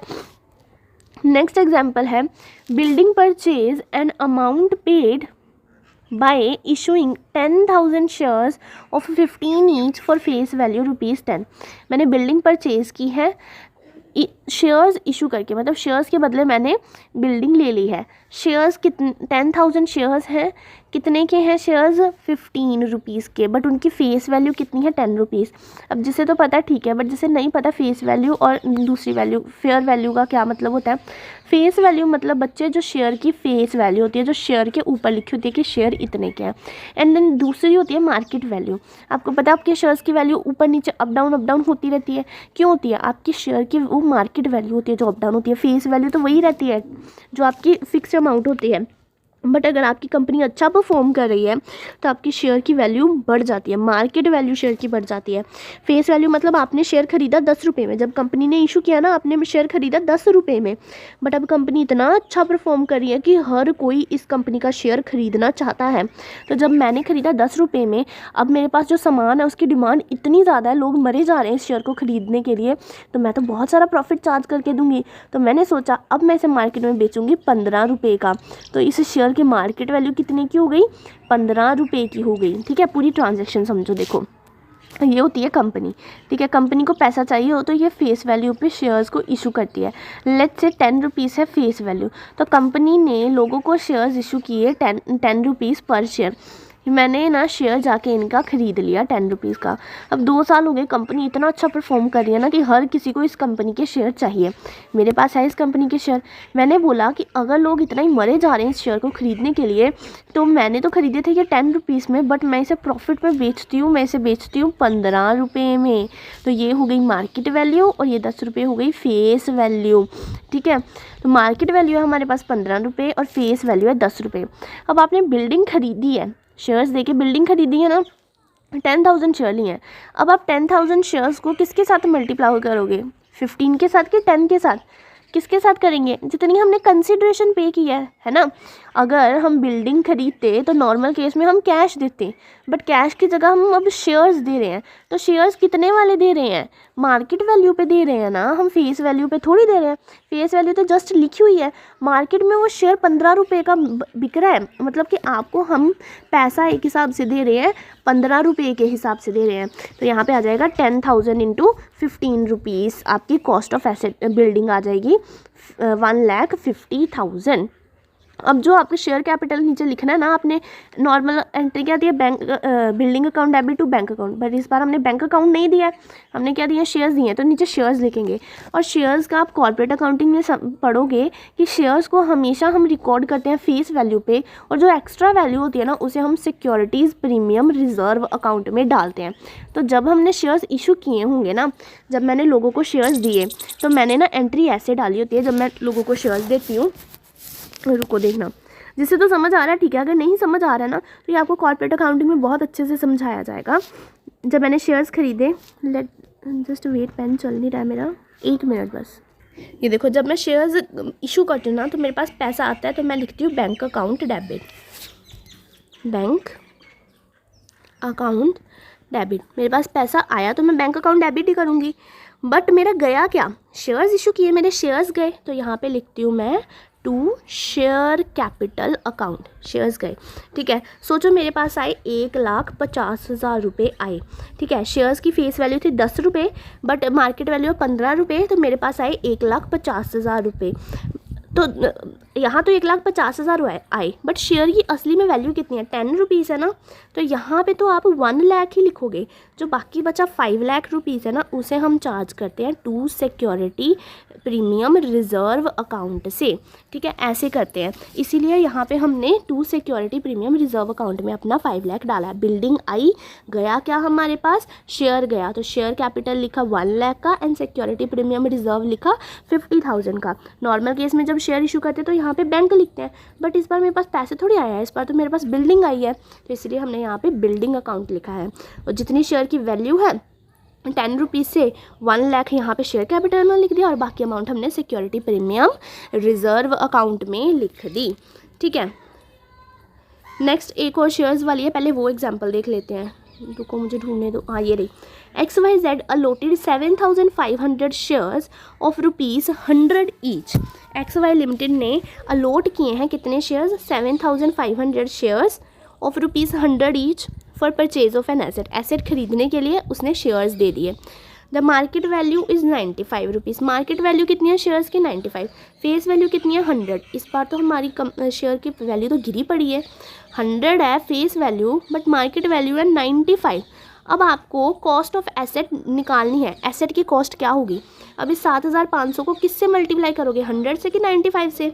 ऑफ कोर्स 95 से करेंगे, क्योंकि ये तो सिर्फ फेस वैल्यू होती है, इसका तो कोई काम ही नहीं ना होता। पिछले केस में भी फेस वैल्यू से नहीं था किया, मार्केट वैल्यू से मल्टीप्लाई किया था, क्योंकि मार्केट वैल्यू मतलब इतना पैसा मिल रहा है मुझे, है ना, और शेयर्स के लिए इतना मुझे पैसा मिल रहा है, तो इसलिए कॉस्ट ऑफ एसेट क्या आ जाएगी 7500 इंटू 95, 7,12,500। कॉस्ट ऑफ एसेट का अमाउंट वो लेते हैं जितना हम कंसिडरेशन दे रहे हो। भले शेयर की फेस वैल्यू 100 है पर इस टाइम मार्केट वैल्यू तो 95 है, तो मतलब हमें 95 रुपीज़ के शेयर्स दे रहे हैं। ठीक है, तो ये शेयर्स वाला भी आपको केस समझ आ गया। सबसे पहला केस हमने कौन सा देखा था, एसेट की एक्सचेंज वाला, जिसकी बुक वैल्यू और वो डिफरेंट थी। नेक्स्ट केस है market value of new asset, हमें नहीं पता, market value of old asset भी नहीं पता, हमें सिर्फ एक ही अमाउंट पता है, book value of old asset. तो हमने जो एंट्री डालनी है वो इसी पे डाल देंगे, asset account debit to asset account 1 lakh rupees का। ये तो सिंपल ही था। नेक्स्ट केस है a new product X was acquired in exchange of old plant B. हमने एक न्यू प्रोडक्ट खरीदा है एक्स, यहाँ पे प्रोडक्ट लिख दिया, यहाँ पे प्लांट लिख लो, ठीक है, मशीनरी या कुछ भी लिख लो। हमने न्यू मशीन खरीदी एक्स अपनी ओल्ड मशीन बी देके, ठीक है। अब देखते हैं उन्होंने क्या, ऑन पेमेंट ऑफ 20,000, और हमने कैश में दिया 20,000। एक तो हमने अपनी ओल्ड मशीन दी प्लस हमने 20,000 कैश भी दिया, ठीक है। Book value of old plant is 17,50,000। जो हमने बी प्लांट दिया है ना, उसकी बुक वैल्यू थी 17,50,000 बट उसकी फेयर वैल्यू थी 1,50,000। अब देखो फर्स्ट केस में हमारी बुक वैल्यू थी 80,000 बट मार्केट वैल्यू थी 1 लाख, तो हमें यहाँ पे प्रॉफिट हो रहा था पिछले केस में 20,000 का। इस केस में हमारी बुक वैल्यू है 17,50,000, यहाँ पे ना 1,75,000 है, ठीक है। हमारी बुक वैल्यू है 1,75,000 और हमारी फेयर वैल्यू है 1,50,000। मतलब हमने बुक में 1,75,000 लिखा है बट मार्केट में उसकी वैल्यू सिर्फ 1,50,000 है, तो यहाँ पे तो हमें लॉस हो गया ना, है ना। यहाँ पे हम लॉस बेयर कर रहे हैं, पिछले केस में हम प्रॉफिट बेयर कर रहे थे, यहाँ पे हम लॉस बेयर कर रहे हैं 25,000 का। तो इस केस में हम एंट्री कैसे लिखेंगे, एसेट अकाउंट डेबिट, एंट्री आपको मैं पहले बताती हूँ। सबसे पहले तो आपको बैंक पता ना कि 20,000 आपने बैंक से दिए हैं, तो टू बैंक तो आप नॉर्मल लिख दो। अब एसेट आपने कितने का लिखना है, ओल्ड एसेट भी दिया है ना, ऐसे एंट्री आएगी एसेट अकाउंट डेबिट। इतना हमें पता है एसेट एक्वायर किया तो एसेट अकाउंट डेबिट आएगा। इतना हमें पता है लॉस हुआ है तो P&L इस बार ऊपर आएगा, है ना, P&L अकाउंट डेबिट आएगा। नीचे हमने कुछ बैंक दिया है एंड साथ में अपना ओल्ड एसेट दिया है, टू ओल्ड एसेट। बैंक से तो हमने लिख दी 20,000 अमाउंट। अब इस ओल्ड और यहाँ पे भी हम लिख सकते हैं P&L में 25,000 की अमाउंट का हमें लॉस हुआ है ना, 1,75,000 माइनस 1,50,000 करोगे तो 25,000 का हमें लॉस हुआ है। ये दो अमाउंट हमने लिख ली। अब ये दो अमाउंट क्या लिखेंगे, ओल्ड एसेट की सबसे पहले हम क्या वैल्यू लिखेंगे, बुक वैल्यू लिखेंगे या मार्केट वैल्यू लिखेंगे। इस केस में हम मार्केट वैल्यू लिखेंगे। पुराने केस में हमने बुक वैल्यू लिखी थी क्योंकि हमारी बुक में 80,000 थी और मार्केट की वैल्यू ज़्यादा थी, तो वो हमने प्रॉफिट लिख लिया था कि एक तो एसेट दे रहे हैं साथ में प्रॉफिट दे रहे हैं। बट इस केस में हमें लॉस हो रहा है, हमारी बुक की वैल्यू ज़्यादा है, तो हम इस बार क्या लिखेंगे, हम मार्केट वैल्यू के हिसाब से पैसे दे रहे हैं ना। देखो पहले हमारी मार्केट वैल्यू थी 1 लाख और बुक वैल्यू थी 80,000, तो हमने क्या लिखा, एक तो हम 80,000 का एसेट दे रहे हैं और साथ में हम 20,000 का प्रॉफिट दे रहे हैं। बट इस केस में हमारी बुक वैल्यू है 1,75,000 एंड मार्केट वैल्यू है हमारी 1,50,000। तो इस केस में तो हम मार्केट वैल्यू ही सिर्फ दे रहे हैं ना, बुक में हम जो मर्जी लिख रहे हैं, सामने वाले पर्सन को तो 1,50,000 ही मिल रहा है मेरा एसेट दे के, तो इस केस में हम 1,50,000 लिखेंगे ना, और साथ में हमें जो लॉस हुआ वो भी लिख लेंगे, ठीक है।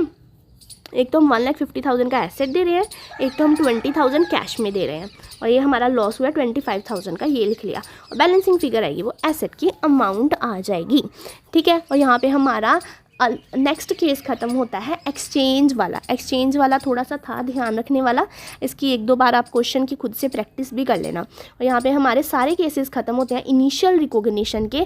जितने भी हमने केस पढ़े हैं एक बार देख लेते हैं कौन कौन से केस पढ़े हैं। एक तो हमने पढ़ा कि खुद से अगर आप परचेज़ करके लेके आ रहे हो उस केस में। देन हमने पढ़ा कि अगर आप सेल्फ जनरेटेड एसेट, मतलब आप एसेट को जनरेट कर रहे हो, खुद से बना रहे हो, उस केस में हमने पढ़ लिए। देन हमने पढ़ा अगर एसेट हायर परचेज पे आ रहा है, देन पढ़ा एक्सचेंज ऑफ एसेट। ये 4 सिचुएशंस में हमने पढ़ा कि आपको इनिशियल रिकॉग्निशन, मतलब जब पहली बार एसेट लेके आ रहे हो तो आपको उसे अपनी बुक्स ऑफ अकाउंट्स में कैसे रिकॉर्ड करना है। अब इनिशियल रिकॉग्निशन के रिगार्डिंग कुछ क्लैरिफिकेशंस हैं, कुछ उन्होंने बता रखा है इनिशियल रिकॉग्निशन के रिगार्डिंग, वो भी पढ़ लेते हैं। Entity can write off any PPE which is not having significant value. No need to capitalize the value of such asset. कहते हैं अगर आपके पास कोई ऐसा एसेट है जिसकी कोई सिग्निफिकेंट वैल्यू नहीं है, मतलब आप एक चेयर लेके आए हो, वो चेयर आपको सिर्फ 1000 रुपये की पड़ी है, तो क्या ये आपके लाखों के करोड़ों के बिजनेस के लिए 1000 सिग्निफिकेंट वैल्यू है? नहीं, ये तो चिंदी सी वैसे ये वैल्यू है। भले हमारा वो एसेट है, फिक्स्ड टेंजिबल एसेट में आ रहा है, बट ये रिकॉग्नाइज 1000 लिखने की क्या ज़रूरत है हमें अपने एसेट में? तो उसे आप डायरेक्टली राइट ऑफ कर सकते हो अपने P&L अकाउंट में, उसे एज अ एसेट आपको कैपिटलाइज करने की ज़रूरत नहीं है। We can group small value similar asset in the same group. या समटाइम्स आप ऐसे भी कर सकते हो कि आप टेबल खरीद के लेके आए, सोचो 10,000 का था, स्मॉल वैल्यू है बट ठीक है, ठीक ठाक है ना। 1000 तो बहुत ही चिंदी वैल्यू थी, बट 10,000 स्मॉल तो है हमारे लिए, बट चलो ठीक है। या फिर 50,000 भी ले लो तो स्मॉल तो है, बट चलो फिर भी अमाउंट अच्छी खासी है। तो उस केस में आप ऐसी छोटी मोटी अमाउंट वालों को ना एक सिमिलर ग्रुप बना लो सारी अमाउंट्स का, और फिर ऐसे ग्रुप बना के ऐसे लिख दो, मिसलेनियस एसेट करके लिख दो, ठीक है। We can group small value similar asset in the same group. जो सिमिलर एसेट है, जैसे एडमिनिस्ट्रेटिव के लिए एसेट आप खरीद के लेके आए, टेबल चेयर वगैरह जो भी लगता है वो आप सब खरीद के लेके आए, सिमिलर एसेट्स हैं, वैल्यू स्मॉल है, इसे आप ग्रुप करके मिसलेनियस एसेट करके डाल दो अपनी बैलेंस शीट में, ठीक है। Safety and environmental equipment should also be considered as tangible asset. अगर आपने कोई सेफ्टी इक्विपमेंट एक्वायर किया है, एनवायरमेंटल इक्विपमेंट एक्वायर किया, मतलब आपने चिमनी बनाई है, एनवायरमेंट को सेव करने के लिए आपने चिमनी बनाई है, या फिर आप जिस फैक्ट्री में काम करते हो वहाँ वर्कर्स की सेफ्टी के लिए आपने कुछ इक्विपमेंट एक्वायर किया है, तो वो भी आपका फिक्स्ड टेंजिबल एसेट में आएगा। मैंने बोला था फिक्स्ड टेंजिबल एसेट में वो आते हैं जो आपको इकोनॉमिक बेनिफिट दे। आपने वर्कर की सेफ्टी के लिए वो जो गैस वाले होते हैं ना, आग क्या कहते हैं उसे, मेरे को नाम स्किप हो गया माइंड से, वो जो सिलेंडर्स होते हैं जब फायर लग जाए तो उसके लिए यूज़ होते हैं, इस टाइम मेरे दिमाग में नाम नहीं आ रहा है, वो आपने लगाए हैं, तो वो आपको भले इकोनॉमिक बेनिफिट नहीं दे रहे हैं बट वर्कर्स की सेफ्टी के लिए हैं, तो आप उसको अपना फिक्स्ड टेंजिबल एसेट में कंसीडर करोगे। या फिर कोई भी आपने हैवी मशीनरी लगाई है या कुछ भी इक्विपमेंट लगाया वर्कर की सेफ्टी के लिए, उसे आप कंसीडर करोगे अपना फिक्स्ड टेंजिबल एसेट में। Irregular service, standby equipments or spare parts should be accounted for under AS। अपने इक्विपमेंट्स के लिए आप इरेगुलर सर्विस करवा रहे हो या स्पेयर पार्ट्स वगैरह ला रहे हो। मैं अपनी मशीन लेके आई हूँ, ये थोड़ी है कि मशीन एक बार आ गई काम ख़त्म, उसके 50 बार नट वगैरह टूटेंगे, उसका कोई पार्ट टूटेगा तो उसकी सर्विस करवानी पड़ेगी, उसमें कुछ पार्ट्स स्पेयर्स या पार्ट्स अलग से लगवाने पड़ेंगे, वो सब काम, वो जो खर्चा आएगा ना उसको भी आपको should be accounted for AS 10, उसको भी आपको AS 10 में अकाउंट करना है, मतलब आपको अपने उस एसेट की कॉस्ट में ऐड करना है उसे, ठीक है, उसे इग्नोर नहीं करना है। और यहाँ पे हमारी इनिशियल रिकॉग्निशन एसेट की ख़त्म हो जाती है। जब एसेट हम खरीद के लेके आते हैं फर्स्ट टाइम पे, उसे कैसे अपनी बुक्स ऑफ अकाउंट्स में रिकॉग्नाइज करना है, यहाँ पे ये टॉपिक हमारा हो जाता है ख़त्म। अब आएगा आगे हमारा सब्सिक्वेंट रिकॉग्निशन। सब्सिक्वेंट रिकॉग्निशन मतलब अभी एक बार आपने रिकॉग्नाइज कर लिया, एसेट आ गया, अब ईयर बाय ईयर उसकी वैल्यू दोबारा डिटरमाइन करनी पड़ती है, उसे हम कहते हैं subsequent recognition. Day to day servicing write off कर दो, रिप्लेसमेंट ऑफ एसेट अगर मेजर है तो कैपिटलाइज कर दो, माइनर है तो कैपिटलाइज करने की ज़रूरत नहीं है। इंस्पेक्शन कॉस्ट अगर स्मॉल है तो राइट ऑफ कर दो, मेजर है तो कैपिटलाइज कर दो। क्या बोल रहे हैं, जब सब्सिक्वेंट रिकॉग्निशन में लाइक समझो आप डे टू डे सर्विसिंग करवा रहे हो अपनी, ठीक है, अपनी मशीन की डे टू डे सर्विस करवाते हो, उसमें ऑयल लगता है, कोई थोड़ा सा ख़राब हो जाए तो उसे डे टू डे आप ठीक करवा लेते हो, सफाई करवाते हो, वो छोटे छोटे से एक्सपेंसेस हैं, उसे आप डायरेक्टली राइट ऑफ कर दो, कैपिटलाइज करने की तो ज़रूरत नहीं है। अगर आप रिप्लेसमेंट कर रहे हो अपनी एसेट की, एक एसेट निकलवा के दूसरा एसेट लगवा रहे हो, अगर तो वो मेजर एक्सपेंस है, पूरी की पूरी मशीन निकलवा के दूसरी मशीन लगवा रहे हो तो उसे तो आप कैपिटलाइज करो। बट अगर छोटा सा मशीन का छोटा सा पार्ट निकलवा के न्यू पार्ट लगवा रहे हो, छोटी सी अमाउंट है 10-20 हज़ार की है, तो उसे आप राइट ऑफ कर दो। इंस्पेक्शन कॉस्ट लग रही है, आप अपने एसेट को चेक करवा रहे हो कि ठीक चल रहा है कि नहीं चल रहा है, कब तक चलेगा, क्योंकि ऑर्गेनाइजेशन ऐसे टाइम टू टाइम चेक करवाती रहती हैं। अगर अचानक से प्रोडक्शन करते करते मशीन रुक जाए तो हमारी प्रोडक्शन रुक जाएगी 2-3 दिन के लिए, कितना नुकसान होगा। वर्कर्स आइडियल बैठे रहेंगे बट वेजेस तो लेके ही जाएंगे, तो हमें लॉस होगा ना। तो इस लॉस से बचने के लिए आप प्रॉपर इंस्पेक्शन करवाते रहते हो। अगर तो इंस्पेक्शन कॉस्ट स्मॉल है, उन्होंने आके छोटे छोटे से पार्ट चेक किए हैं, ठीक है, राइट ऑफ कर दो। बट अगर इंस्पेक्शन कॉस्ट मेजर है, मतलब कि वो महीने बाद आते हैं और पूरी मशीन चेक करके जाते हैं, बड़ी ज़्यादा कॉस्ट आपको लग जाती है, तो उसको आपको कैपिटलाइज करना है। यहाँ पे आपका क्वेश्चन प्रैक्टिस है, एक जनरल रिपेयर है, नॉर्मल रिपेयर जिसे हम कहते हैं, राइट ऑफ कर दो। रिपेयरिंग ऑफ इलेक्ट्रिक मोटर्स, आपने इलेक्ट्रिक मोटर्स मशीन में लगवा के रखे, उसे रिपेयर करवाया, छोटा सा एक्सपेंस है ना, मशीन की छोटा से पार्ट को आप रिपेयर करवा रहे हो, तो क्या करेंगे, राइट ऑफ करेंगे। Partial replacement of parts of machinery, आपकी जो मशीनरी के पार्ट्स हैं ना, उसकी पार्शियल रिप्लेसमेंट करवा रहे हो। अब पार्शियल रिप्लेसमेंट में मैंने बोला अगर मेजर है तो कैपिटलाइज, स्मॉल है तो राइट ऑफ। अब हमें चेक करना पड़ेगा मेजर है कि स्मॉल है। 50,000 का करवा रहे हैं सिर्फ, राइट ऑफ कर दो। Substantial improvement to the electrical wiring system which will increase efficiency of plant and machinery 10 lakh. आपने अपने पूरे इलेक्ट्रिकल वायरिंग सिस्टम की इम्प्रूवमेंट करवाई है, जिससे हमारी प्लांट एंड मशीनरी की एफिशिएंसी बढ़ेगी, मतलब वो अच्छे से वर्क करेंगी। तो ये अमाउंट तो मतलब एक तो आपकी इकोनॉमिक वैल्यू बढ़ा रही है एसेट की, है ना, एसेट की लाइफ बढ़ा रही है, और एक्सपेंस भी अच्छा खासा है, तो इसे हम क्या करेंगे, कैपिटलाइज करेंगे। नेक्स्ट है measurement of PPE after initial recognition. आपने इनिशियल रिकॉग्निशन कर ली, अब उसकी दोबारा मेजरमेंट आपको करनी है ना। Initial recognition, subsequent recognition and then measurement of PPE after initial recognition. Initial recognition, एक बार एसेट आया, एक्वायर जब हमने किया, तब बुक्स ऑफ अकाउंट्स में कैसे एंट्री डालनी है। सब्सिक्वेंट रिकॉग्निशन, आप उसमें कुछ ना कुछ चेंजेस कर रहे हो, रिपेयर करवा रहे हो, कुछ कर रहे हो, उसे कहेंगे subsequent recognition. And measurement of PPE after initial recognition, मतलब एक बार इनिशियल रिकॉग्निशन कर ली है, अब उसके बाद आपको डेप्रिसिएशन वगैरह लगा के दोबारा रिकॉग्नाइज करना है। मे बी मैं ना स्टार्टिंग से ये बोल रही थी कि सब्सिक्वेंट रिकॉग्निशन मतलब डेप्रिसिएशन लगाने के बाद जो एसेट की वैल्यू आएगी वो रिकॉग्नाइज करनी है, वो नहीं है subsequent recognition, sorry for that. शुरू से आपको बताती हूँ, इनिशियल रिकॉग्निशन मतलब जब हमें एक बार एसेट एक्वायर हो गया है तो उसे अपनी बुक्स ऑफ अकाउंट में कैसे रिकॉर्ड करना है ना, वो तो हमने सिंपल पढ़ा। उसके बाद सब्सिक्वेंट रिकॉग्निशन मतलब उस एसेट के ऊपर आप चिटर पिटर दोबारा खर्चे कर रहे हो, रिपेयर्स करवा रहे हो, इंस्पेक्शन करवा रहे हो, कुछ भी करवा रहे हो, चिटर पिटर उसके ऊपर जो भी खर्चे लग रहे हैं आपको, उसको कहेंगे सब्सिक्वेंट रिकॉग्निशन। तो वो हमने देखा कि अलग से जब हम एक्सपेंस करवा रहे हैं तो कौन से वाले एक्सपेंस राइट ऑफ करने हैं और कौन से वाले एक्सपेंस कैपिटलाइज करने हैं, ठीक है। तो अभी तक हमने रिकॉग्निशन को लेके 2 टॉपिक्स पढ़ लिए, एक हमने पढ़ा इनिशियल रिकॉग्निशन एंड एक हमने पढ़ा सब्सिक्वेंट रिकॉग्निशन। इनिशियल रिकॉग्निशन मतलब जब आप पहली बार में एसेट लेके आए हो तो उसे कैसे रिकॉर्ड करना है आपको बुक्स ऑफ अकाउंट्स में। सब्सिक्वेंट रिकॉग्निशन मतलब जब आप कुछ चिटर पिटर खर्चे करते हो, न्यू खर्चे करते हो कुछ, तो उस केस में आपको एसेट की वैल्यू को कैसे इंक्रीज़ या डिक्रीज़ करना, किसे कैपिटलाइज करना, किसे राइट ऑफ कर देना, वो हमने देखा सब्सिक्वेंट रिकॉग्निशन में। अब नेक्स्ट हम देखने वाले हैं measurement of PPE after initial recognition. मतलब एक बार इनिशियल रिकॉग्निशन कर ली, उसके बाद एसेट की वैल्यू ऊपर नीचे जा रही है, एसेट की वैल्यू कभी मार्केट में बढ़ेगी कभी गिरेगी, तो उसकी रिकॉग्निशन हमें अपनी बुक्स ऑफ अकाउंट्स में कैसे करनी है वो हम देखने वाले हैं, measurement of PPE after initial recognition, जिसके हमारे पास 2 मेथड्स हैं। एक है हमारे पास कॉस्ट मेथड एंड दूसरा है हमारे पास revaluation method. Choice of a method depends upon the choice of the enterprise. मतलब आपको कौन सा मेथड चूज़ करना है ये डिपेंड करता है कि आप कौन सी आपके एंटरप्राइज की चॉइस पे डिपेंड करता है। आप जो मेथड चूज़ करना चाहते हो वो कर लो, आपकी मर्जी है। बट रिकमेंडेड मेथड कौन सा होता है? रीवैल्यूएशन मेथड रिकमेंडेड होता है, क्योंकि ये फेयर प्रेजेंटेशन करके दिखाता है।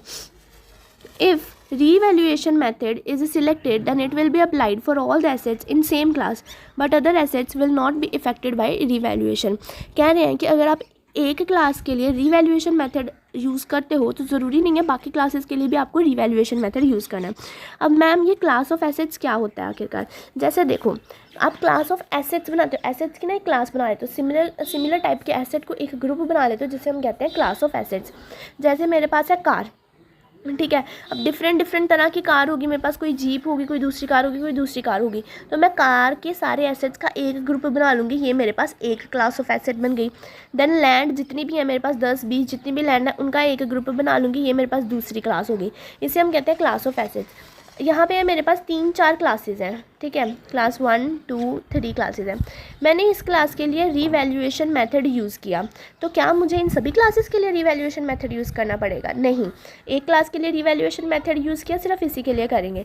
बाकी के लिए अलग करना चाहें, कॉस्ट मेथड करना चाहें तो कर लेंगे, रिवैल्यूएशन करना चाहें तो कर लेंगे। मतलब हर क्लास के लिए हम डिफरेंट मेथड यूज़ कर सकते हैं। बट ये नहीं है कि मैंने एक कार के लिए मैंने रिवैल्यूएशन लगा दिया, दूसरी कार के लिए मैं कॉस्ट मेथड लगा दूँ, ऐसे नहीं है। पूरी कार्स के लिए आपको फिर एक ही मेथड लगाना पड़ेगा, ठीक है। If value of asset changes frequently consider revaluation each year. If changes are not material consider revaluation 3 to 5 years। अगर आपके एसेट की वैल्यू फ्रीक्वेंटली चेंज होती है, मतलब कि हर ईयर आपके एसेट की वैल्यू चेंज हो रही है, आपका एसेट ही ऐसा कि ऊपर नीचे इसकी वैल्यू होती रहती है, तो उस केस में आपको हर ईयर आपको अपना रिवैल्यूएशन करना पड़ेगा और अपने बुक में अपने एसेट की वैल्यू चेंज करनी पड़ेगी।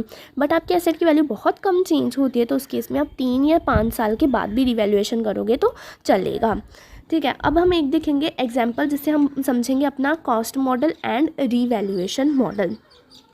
सबसे पहले हमारे पास ओरिजिनल कॉस्ट ऑफ पीपीई दे रखी है 10,000, एक्यूमुलेटेड डेप्रिसिएशन दे रखी है 2,000 एंड रीवैल्यूड प्राइस दे रखा है 16,000, ठीक है। ओरिजिनल कॉस्ट हमने अपनी बुक में डाली हुई है 10,000, उसके बाद हम इस साल डेप्रिसिएशन डाल रहे हैं 2,000 की, और बट मार्केट में जो प्राइस चल रहा है ना एसेट का वो है 16,000। तो अगर हम कॉस्ट मॉडल से एंट्री देखें तो कैसी डलेगी? सबसे पहले आपको एक्यूमुलेटेड डेप्रिसिएशन एसेट में डाल के एसेट की वैल्यू गिरानी पड़ेगी, है ना।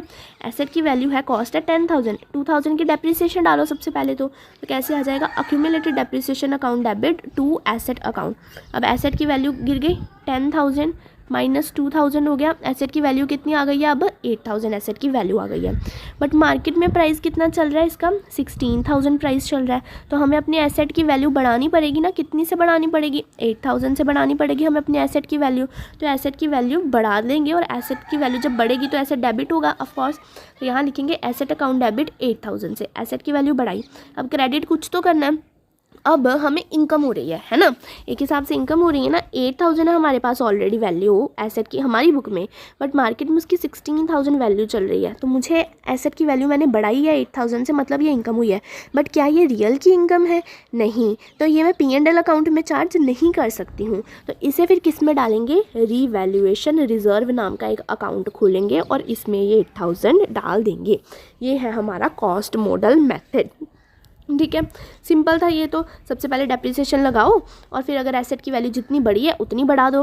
अब आप पूछोगे कि अगर मैम एसेट की वैल्यू गिर जाए तो, वो हम आगे देखेंगे। पहले हम इंक्रीज़ वाला केस देख लेते हैं ना। रीवैल्यूएशन मॉडल में कैसे होगा? रीवैल्यूएशन मॉडल में ना आपको हर चीज़ की वैल्यू बढ़ानी पड़ेगी। अगर आप ऑफ कोर्स यहाँ पे वैल्यू इंक्रीज़ हुई है तो मुझे हर चीज़ की वैल्यू उस हिसाब से इंक्रीज़ करनी पड़ेगी। तो ये कैसे होता है? सबसे पहले आप लिख लो कि आपके पास जो एग्जिस्टिंग ओरिजिनल कॉस्ट है 10,000, अभी मेरा एसेट कितने पे है? 10,000 पे बुक में। डेप्रिसिएशन कितने की लगेगी? 2,000 की। तो WDV कितने की आ जाएगी? 8,000 की WDV आ जाएगी। बट एसेट की मार्केट वैल्यू क्या चल रही है? 16,000 चल रही है, तो एसेट की वैल्यू मुझे बढ़ानी पड़ेगी। कितने से बढ़ानी पड़ेगी? 8,000 से बढ़ानी पड़ेगी। तो मैंने 8,000 से एसेट की वैल्यू बढ़ा दी। कितना % इंक्रीज़ हुआ है आपकी एसेट की वैल्यू में, बताना मुझे। कैसे चेक होगा?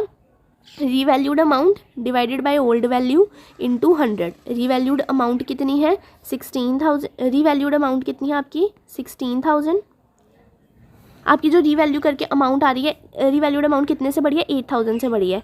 पुरानी अमाउंट कितनी है आपकी, 8,000 से है। अमाउंट जितने से बढ़ी है डिवाइड पुरानी अमाउंट जितनी है इंटू 100 कर दोगे तो कितना आ रहा है, 100% आ रहा है ना।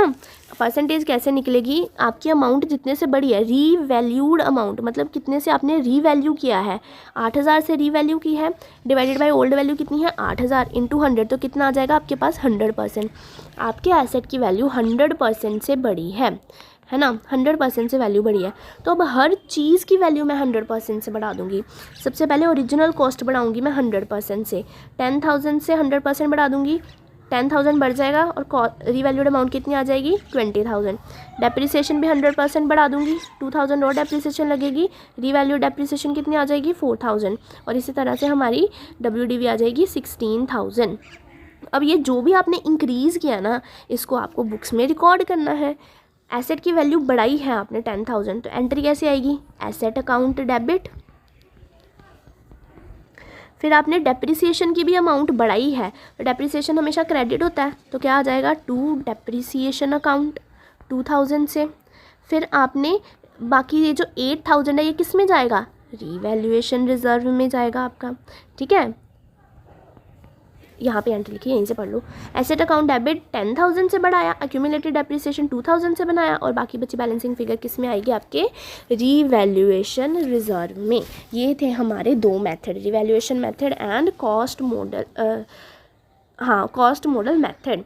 कॉस्ट मेथड में क्या करोगे, नॉर्मली जैसे चलता है अपने एसेट की वैल्यू गिरा दोगे डेप्रिसिएशन डाल के और जितना इंक्रीज़ हुआ है उतनी अमाउंट आप एसेट की बढ़ा दोगे और क्रेडिट साइड क्या लिख दोगे, रीवैल्यूएशन रिजर्व में, क्योंकि P&L अकाउंट में तो नहीं ना डाल सकते ये इनकम, क्योंकि रियल वाली इनकम नहीं है ये। देन रीवैल्यूएशन मेथड में क्या करोगे, आप देखोगे कि आपका जो एसेट की वैल्यू है वो कितने % से इंक्रीज़ हुई है, उसी % से आप अपनी ओरिजिनल कॉस्ट भी बढ़ाओगे एंड डेप्रिसिएशन भी बढ़ाओगे। फिर आपने जो बढ़ाई हुई अमाउंट है इसे बुक्स में इनकॉर्पोरेट करके बता दो। एसेट की वैल्यू बढ़ाई 10,000 से, डेप्रिसिएशन की वैल्यू बनाई 2,000 से एंड ये 8,000 किस में डालना है, रीवैल्यूएशन रिजर्व में, है ना। सिंपल था। नेक्स्ट अदर कंसिडरेशन आपको बता रखे हैं, कुछ अदर पॉइंट्स बता रखे हैं। If revalued assets are depreciated, then the amount of extra depreciation due to increase in value shall be amortized from revaluation reserve to general reserve as follows. अब इसको ना ऐसे समझो, उन्होंने क्या बोला कि ये देखो ये रीवैल्यूएशन मेथड में मुझे क्या करना पड़ा, मेरी डेप्रिसिएशन मेरे को बढ़ानी पड़ी, मुझे फालतू का लॉस दिखाना पड़ा ना, 2,000 का फालतू का लॉस दिखाना पड़ा, तो ये लॉस मैं क्यों भुगतूँ। तो उन्होंने बोला कि ये लॉस आपको भुगतने की ज़रूरत नहीं है, ये लॉस आप रीवैल्यूएशन रिजर्व से वसूल सकते हो। कैसे, अब मैम आपने बोला कि मेरे को जो एक्यूमुलेटेड डेप्रिसिएशन फालतू की बढ़ानी पड़ी है वो मैं रीवैल्यूएशन रिजर्व से वसूल लेता हूँ, तो मैं ऐसे कर लेता हूँ कि एक्यूमुलेटेड डेप्रिसिएशन को ना इसे डेबिट कर देता हूँ और क्रेडिट कर देता हूँ रीवैल्यूएशन रिजर्व से, मतलब रीवैल्यूएशन रिजर्व को डाल के नीचे लिख देता हूँ एक्यूमुलेटेड डेप्रिसिएशन, मेरी एक्यूमुलेटेड डेप्रिसिएशन कवर हो जाएगी। ऐसे नहीं करना है आपको, डेप्रिसिएशन को नहीं छोड़ना है आपको। कैसे करना है, जितनी आपने एक्स्ट्रा डेप्रिसिएशन लगाई, कितनी एक्स्ट्रा डेप्रिसिएशन लगाई है 2,000 आपने एक्स्ट्रा डेप्रिसिएशन लगाई है, आपको क्या करना है कि रीवैल्यूएशन रिजर्व अकाउंट डेबिट 2,000 और ये अमाउंट आपको डाल देनी है जनरल रिजर्व में। जनरल रिजर्व आपके पास एक ऐसा रिजर्व होता है जिसका प्रॉफिट आप किसी भी पर्पज़ के लिए यूज़ कर सकते हो, तो जनरल रिजर्व में डाल दिया तो मतलब कि वो मेरे पास पैसा पड़ा रहेगा, अब मैं उसे जहाँ मर्जी यूज़ करूँ, ठीक है। मैंने जो फालतू का लॉस दिखाया डेप्रिसिएशन की वजह से उतने का मैंने प्रॉफिट भी दिखा दिया ना, तो इक्वल हो गया। बट अब आप बोलोगे कि मैम रीवैल्यूएशन रिजर्व में भी पड़ा रहता, वो भी तो आपका प्रॉफिट था, वो भी आप कहीं भी यूज़ कर सकते। नहीं, लॉ में रेस्ट्रिक्शन है रीवैल्यूएशन रिजर्व को यूज़ करने के लिए, वो किसी किसी जगह पे ही यूज़ हो सकता है, बट जनरल रिजर्व आप कहीं भी यूज़ कर सकते हो। नॉर्मल जैसे आपके हाथ में कैश पड़ा हो ना, वैसे होता है आपके हाथ में जनरल रिजर्व, कहीं भी यूज़ कर लो। इसीलिए जो मुझे फालतू का लॉस दिखाना पड़ा है उतना मैं लॉस अपना वापस ले लूँगी, रीवैल्यूएशन रिजर्व को डेबिट करके रीवैल्यूएशन रिजर्व से 2,000 निकाल के जनरल रिजर्व में डाल दूँगी, ठीक है। ऐसा आपको AS 10 करने को बोलता है, ठीक है। जितनी एक्स्ट्रा डेप्रिसिएशन है, रिवैल्यूएशन रिजर्व में मैंने 8,000 डाला था ना, अब इस 8,000 में से मैं 2,000 निकाल के जनरल रिजर्व में डाल दूंगी, तो रिवैल्यूएशन रिजर्व डेबिट हो जाएगा 2,000 से एंड जनरल रिजर्व क्रेडिट हो जाएगा 2,000 से, ठीक है। If the revalued asset are sold, then outstanding balance in revaluation reserve will be transferred to general reserve. कह रहे हैं कि जो आपने एसेट रीवैल्यू किया है, अगर वो एसेट आप सोल्ड कर देते हो, तो अगर सोल्ड करने से पहले आपके पास कोई रीवैल्यूएशन रिजर्व में वैल्यू बची हुई है, जैसे देखो ये मैंने एंट्री डाली थी, है ना, ये एंट्री डाली थी, सोचो ये एंट्री डालने के बाद ना मैंने एसेट सोल्ड कर दिया, तो अभी मेरी रीवैल्यूएशन रिजर्व में अमाउंट पड़ी हुई है, अब इसका क्या करूँ। तो उन्होंने बोला कि अगर आपने एसेट सोल्ड कर दिया और आपके रीवैल्यूएशन रिजर्व में कुछ अमाउंट पड़ी हुई है, तो ये अमाउंट आप अपने जनरल रिजर्व में ट्रांसफ़र कर लेना। तो यही एंट्री आ जाएगी, general revaluation reserve account debit to general reserve account. ठीक है। देन नेक्स्ट आ रहा है आपके पास रीवैल्यूएशन एंड इम्पेयरमेंट रिलेशनशिप, कि रीवैल्यूएशन करने के बाद उसके साथ उसके इम्पेयरमेंट रिलेशनशिप को दिखाया गया। मतलब कि इसमें आप पूरा देखोगे, पहले रीवैल्यू किया, फिर इम्पेयर्ड मतलब डिक्रीज़ होना, वैल्यू डिक्रीज़ होना। अभी मैंने आपको सिर्फ इंक्रीज़ करना बताया, उन्होंने बोला है कि अगर आपने पहले एक बार रीवैल्यू कर लिया, उसके बाद आपकी वैल्यू इम्पेयर हो रही है, डिक्रीज़ हो रही है या इंक्रीज़ हो रही है, जो भी हो रही है, उसके लिए आपको क्या काउंटिंग करनी है, वो सारा अब हम इसमें सीखेंगे। तो सबसे पहला है हमारे पास इनिशियली रीवैल्यूड सब्सिक्वेंटली इम्पेयर्ड। आपने पहले रीवैल्यू किया, अब उसके बाद आपकी वैल्यू इम्पेयर हो गई है। पहले आपकी वैल्यू इंक्रीज़ हुई, अब आपकी वैल्यू डिक्रीज़ हो गई है। उस केस में क्या करना है, ये देखो एग्जाम्पल से डायरेक्टली देखते हैं। 2019 में आपकी WDV थी 10,000, ठीक है।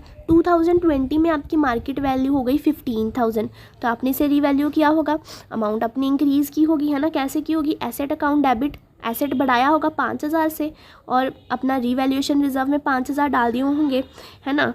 अब आपका 2021 में क्या हुआ, आपकी वैल्यू डिक्रीज़ हो गई, 15,000 से 13,000 हो गई है। अब आपकी वैल्यू डिक्रीज़ हुई है, तो मतलब एसेट की वैल्यू तो गिरानी पड़ेगी, तो टू एसेट अकाउंट तो करेंगे। अब ऊपर क्या करेंगे, जैसे हमने प्रॉफिट जब हुआ था तो P&L अकाउंट में नहीं डाला था, तो क्या अब भी हम P&L अकाउंट में नहीं डालेंगे, नहीं। आपका अकाउंटिंग आपके वो क्या बोलते हैं, अकाउंटिंग प्रिंसिपल्स आपको क्या बोलते हैं, कंजर्वेटिव प्रिंसिपल आता है, वो क्या बोलता है, provide for all anticipated losses but does not provide for any anticipated gain. मतलब कि आपको ऐसे लग रहा है कि आपको गेन हो जाएगा, इनकम होगी, तो उसे बुक्स ऑफ अकाउंट्स में रिकॉर्ड करने की ज़रूरत नहीं है। बट आपको लग रहा है कि लॉस हो जाएगा, तो उसे रिकॉर्ड कर लो। मतलब कि फ्यूचर में होने वाले प्रॉफिट के लिए तैयार मत रहो, बट फ्यूचर में होने वाले लॉस के लिए हमेशा तैयार रहो। तो हमें पता है कि हमें लगा रीवैल्यूएशन मतलब अभी मार्केट वैल्यू 15,000 हो गई है, 10,000 थी 15,000 हो गई है, तो अगर हम आज ही बेचेंगे तो प्रॉफिट होगा। बट आज हम नहीं बेच रहे हैं, फ्यूचर में कभी बेचेंगे, क्या पता कब बेचेंगे, तो मुझे लग रहा है कि फ्यूचर में मुझे प्रॉफिट होगा, है ना। रिवैल्यूएशन मतलब मुझे लग रहा है मुझे फ्यूचर में प्रॉफिट होगा, तो 5,000 से मैंने इंक्रीज़ करनी है, बट मैं फ्यूचर में होने वाले प्रॉफिट को आज ही रिकॉर्ड नहीं कर सकती हूँ, इसलिए मैंने वो वैल्यू रिवैल्यूएशन रिजर्व में डाली। बट अब मेरी वैल्यू गिर गई है, तो अब मुझे लग रहा है कि अगर मैं फ्यूचर में से बेचूंगी ना, तो मुझे ये लॉस होगा ही, 2,000 का लॉस होगा ही। तो लॉस होने वाला है फ्यूचर में, तो उसे तो हम रिकॉर्ड करेंगे P&L अकाउंट में।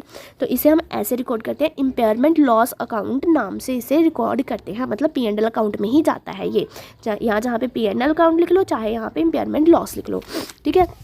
एसेट की वैल्यू गिराई और ऊपर क्या लिखेंगे, P&L अकाउंट या इम्पेयरमेंट लॉस अकाउंट। फिर उसके बाद ये वैल्यू हम रीवैल्यूएशन रिजर्व से वसूल लेंगे, इम्पेयरमेंट लॉस की वैल्यू। अच्छा ये देखो बेटा, पहले आपने रीवैल्यूएशन रिजर्व में 5,000 डाला, ठीक है। नॉर्मल समझाती हूँ, पहले ना फर्स्ट केस में लेके जाती हूँ। अभी तक आपने जो पढ़ा ना, अभी ये वाला केस समझाया उसे भूल जाओ, दोबारा से बताती हूँ, पूरा डीप में बताती हूँ।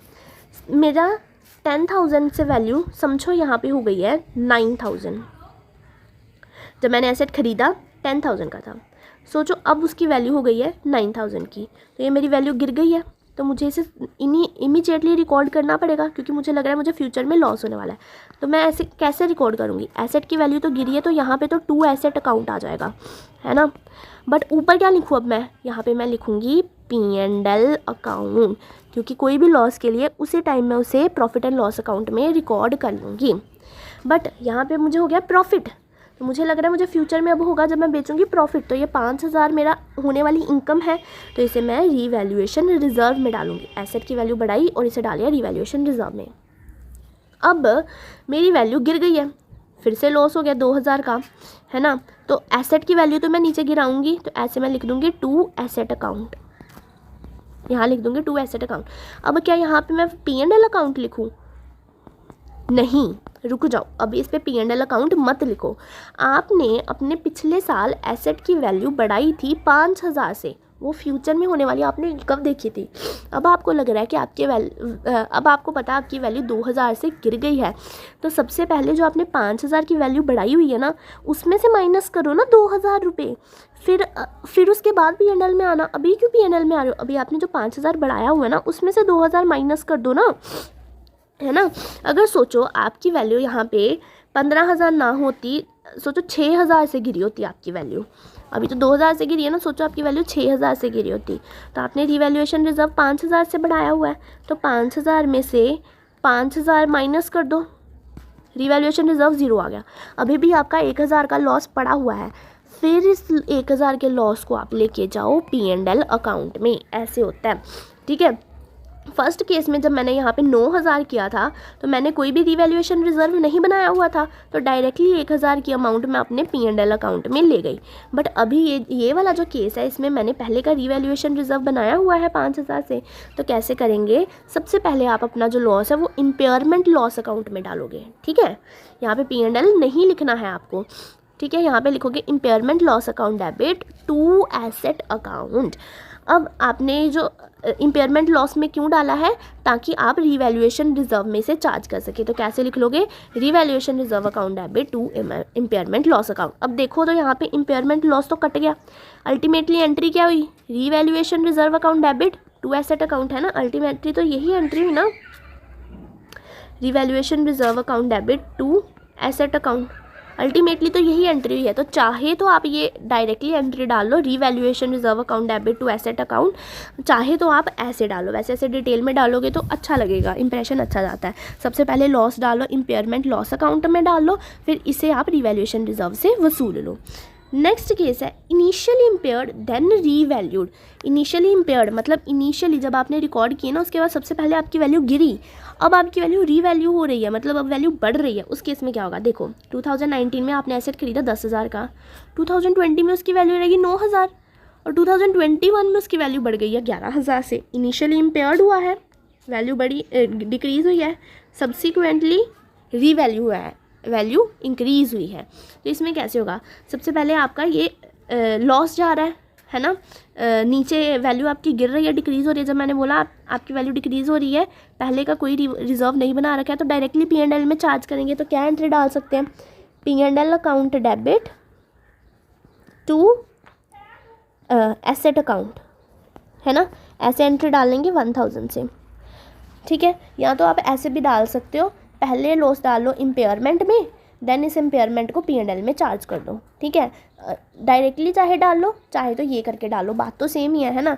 देखो इन्होंने क्या किया, पहले इम्पेयरमेंट लॉस अकाउंट में डाली ये लॉस की वैल्यू, देन इस इम्पेयरमेंट लॉस अकाउंट को P&L अकाउंट में ट्रांसफ़र कर दिया। हम डायरेक्टली P&L अकाउंट में भी ट्रांसफ़र कर सकते हैं, कोई दिक्कत नहीं है, ठीक है। अब नेक्स्ट ईयर क्या हुआ, आपकी वैल्यू अब इंक्रीज़ हो गई है। तो इंक्रीज़ हो गई, कितने से इंक्रीज़ हुई है? अब इस बार 9,000 से आपकी वैल्यू अब हो गई है 11,000। 2,000 से आपकी वैल्यू बढ़ गई है, एसेट को बढ़ा दो 2,000 से, एसेट बढ़ा दिया आपने 2,000 से। अब देखो आपको पिछले साल कितने का लॉस हुआ था? 1,000 का लॉस हुआ था, आपने लॉस लिखा हुआ था। इस साल आपको कितने का प्रॉफिट हुआ है? 2,000 का प्रॉफिट हुआ है। तो अभी ये जो प्रॉफिट हुआ है ना आपको 2,000 का, तो पहला काम तो ये करो, जो लॉस हुआ है ना उसे कवर कर दो, 1,000 के लॉस को कवर कर दो, और फिर बाकी जितनी अमाउंट बचेगी ना वो रिवैल्यूएशन रिजर्व में डालना। हमने पिछली बार क्या किया, पहले हमें प्रॉफिट हुआ था फिर लॉस हुआ था। तो जब हमें लॉस हुआ ना, पहले हमें हुआ था यहाँ पे प्रॉफिट, फिर हमें हुआ था लॉस। तो जब लॉस हुआ था तो सबसे पहले उसे प्रॉफिट में से एडजस्ट किया था, जितना बचा था उतना हमने P&L में डाला था। तो अब इस केस में क्या हुआ है, पहले हुआ है लॉस फिर हुआ है प्रॉफिट। तो इस केस में आपको क्या करना है, जितना प्रॉफिट हुआ ना उसमें से जितना आप लॉस में एडजस्ट कर सकते हो ना उतना लॉस में एडजस्ट कर दो, पहले लॉस को कट कर दो, फिर अगर एक्स्ट्रा बचेगा तो रिवैल्यूएशन रिजर्व में डालना। देखो एसेट की वैल्यू तो 2,000 से बढ़ाई ना हमने, वो तो बढ़ेगी। अब ये उन्होंने कैसे किया, 2,000 का मुझे प्रॉफिट हुआ ना इस साल, पिछले साल लॉस कितने का हुआ था? 1,000 का। तो पहले ये काम करो, 1,000 के लॉस को सेट ऑफ कर दो। तो 1,000 का हमने P&L अकाउंट डेबिट किया था तो उसे अब क्रेडिट कर देंगे P&L अकाउंट 1000 से, और बाकी बचा 1000 वो डाल देंगे हम रिवैल्यूएशन रिजर्व में।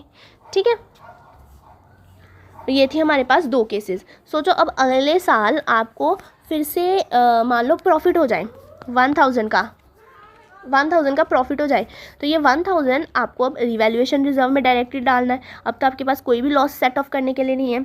सोचो अगले साल आपको 2000 का लॉस हो जाए, उस केस में आपको अब क्या करना है, 1000 का लॉस तो आप अपने रिवैल्यूएशन से एडजस्ट कर लोगे, और बाकी बचा हुआ 1000 आप किस में डाल दोगे, P&L अकाउंट में। ठीक है, सिंपल सी बात है। एक्स्ट्रा हो रहा है तो रिवैल्यूएशन, प्रॉफिट हो रहा है तो रिवैल्यूएशन रिजर्व में डालो। पहले प्रॉफिट हुआ है देन लॉस हो रहा है, तो जितना लॉस आप रिवैल्यूएशन से एडजस्ट कर सकते हो कर लो, बाकी P&L में डाल दो। पहले लॉस हुआ है देन प्रॉफिट हो रहा है, तो पहले लॉस को सेट ऑफ करो, बाकी जितना भी बचे वो रिवैल्यूएशन रिजर्व में डाल लेना। ठीक है, अब नेक्स्ट टॉपिक आ रहा है आपके पास डेप्रीसिएशन का। पहले मैंने आपको स्टार्टिंग में बोला, पहले आपके पास AS 10 होता था फिक्स्ड एसेट्स के लिए एंड AS 6 होता था डेप्रीसिएशन के लिए, बट अब उन्होंने क्या किया, AS 10 ही ले आए हैं PPE के नाम से, जिसमें हमें डेप्रीसिएशन भी कवर है as well as fixed assets की अकाउंटिंग भी कवर है। तो अभी तक जितना पढ़ाना, यहाँ तक पहले होता था AS 10 में और आगे वाला होता था AS 6 में, बट अभी हम पूरा का पूरा पढ़ेंगे AS 10 में। डेप्रीसिएशन पढ़ेंगे। डेप्रीसिएशन दो तरह से है, नॉन कॉर्पोरेट एंटिटीज़ के लिए एंड कॉर्पोरेट एंटिटी के लिए।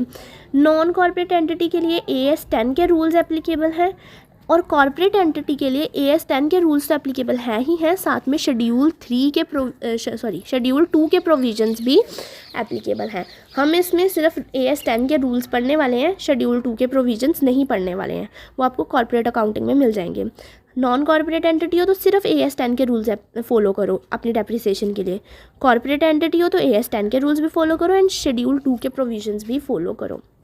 अब AS 10 के रूल्स क्या है, रूल 1 से लेके रूल 5 तक है आपके पास। रूल 1 मेथड ऑफ डेप्रिसिएशन बताता है, rule 2 change in estimated life and salvage value बताता है, rule 3 change in methods of depreciation बताता है, रूल 4 कंपोनेंट बेस्ड डेप्रिसिएशन बताता है, and rule 5 commencement and cessation of depreciation के बारे में बताता है।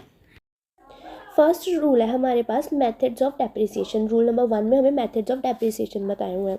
स्ट्रेट लाइन मेथड होता है, रिटन डाउन वैल्यू मेथड होता है, and units of production method होता है। 3 तरह के मेथड होते हैं। स्ट्रेट लाइन मेथड और रिटन डाउन वैल्यू मेथड तो आपको पता ही है, फाउंडेशन में भी पढ़ा होगा, फाउंडेशन में नहीं भी पढ़ा तो +1 +2 कहीं ना कहीं आप पढ़ के ही आए हो straight line method and written down value method.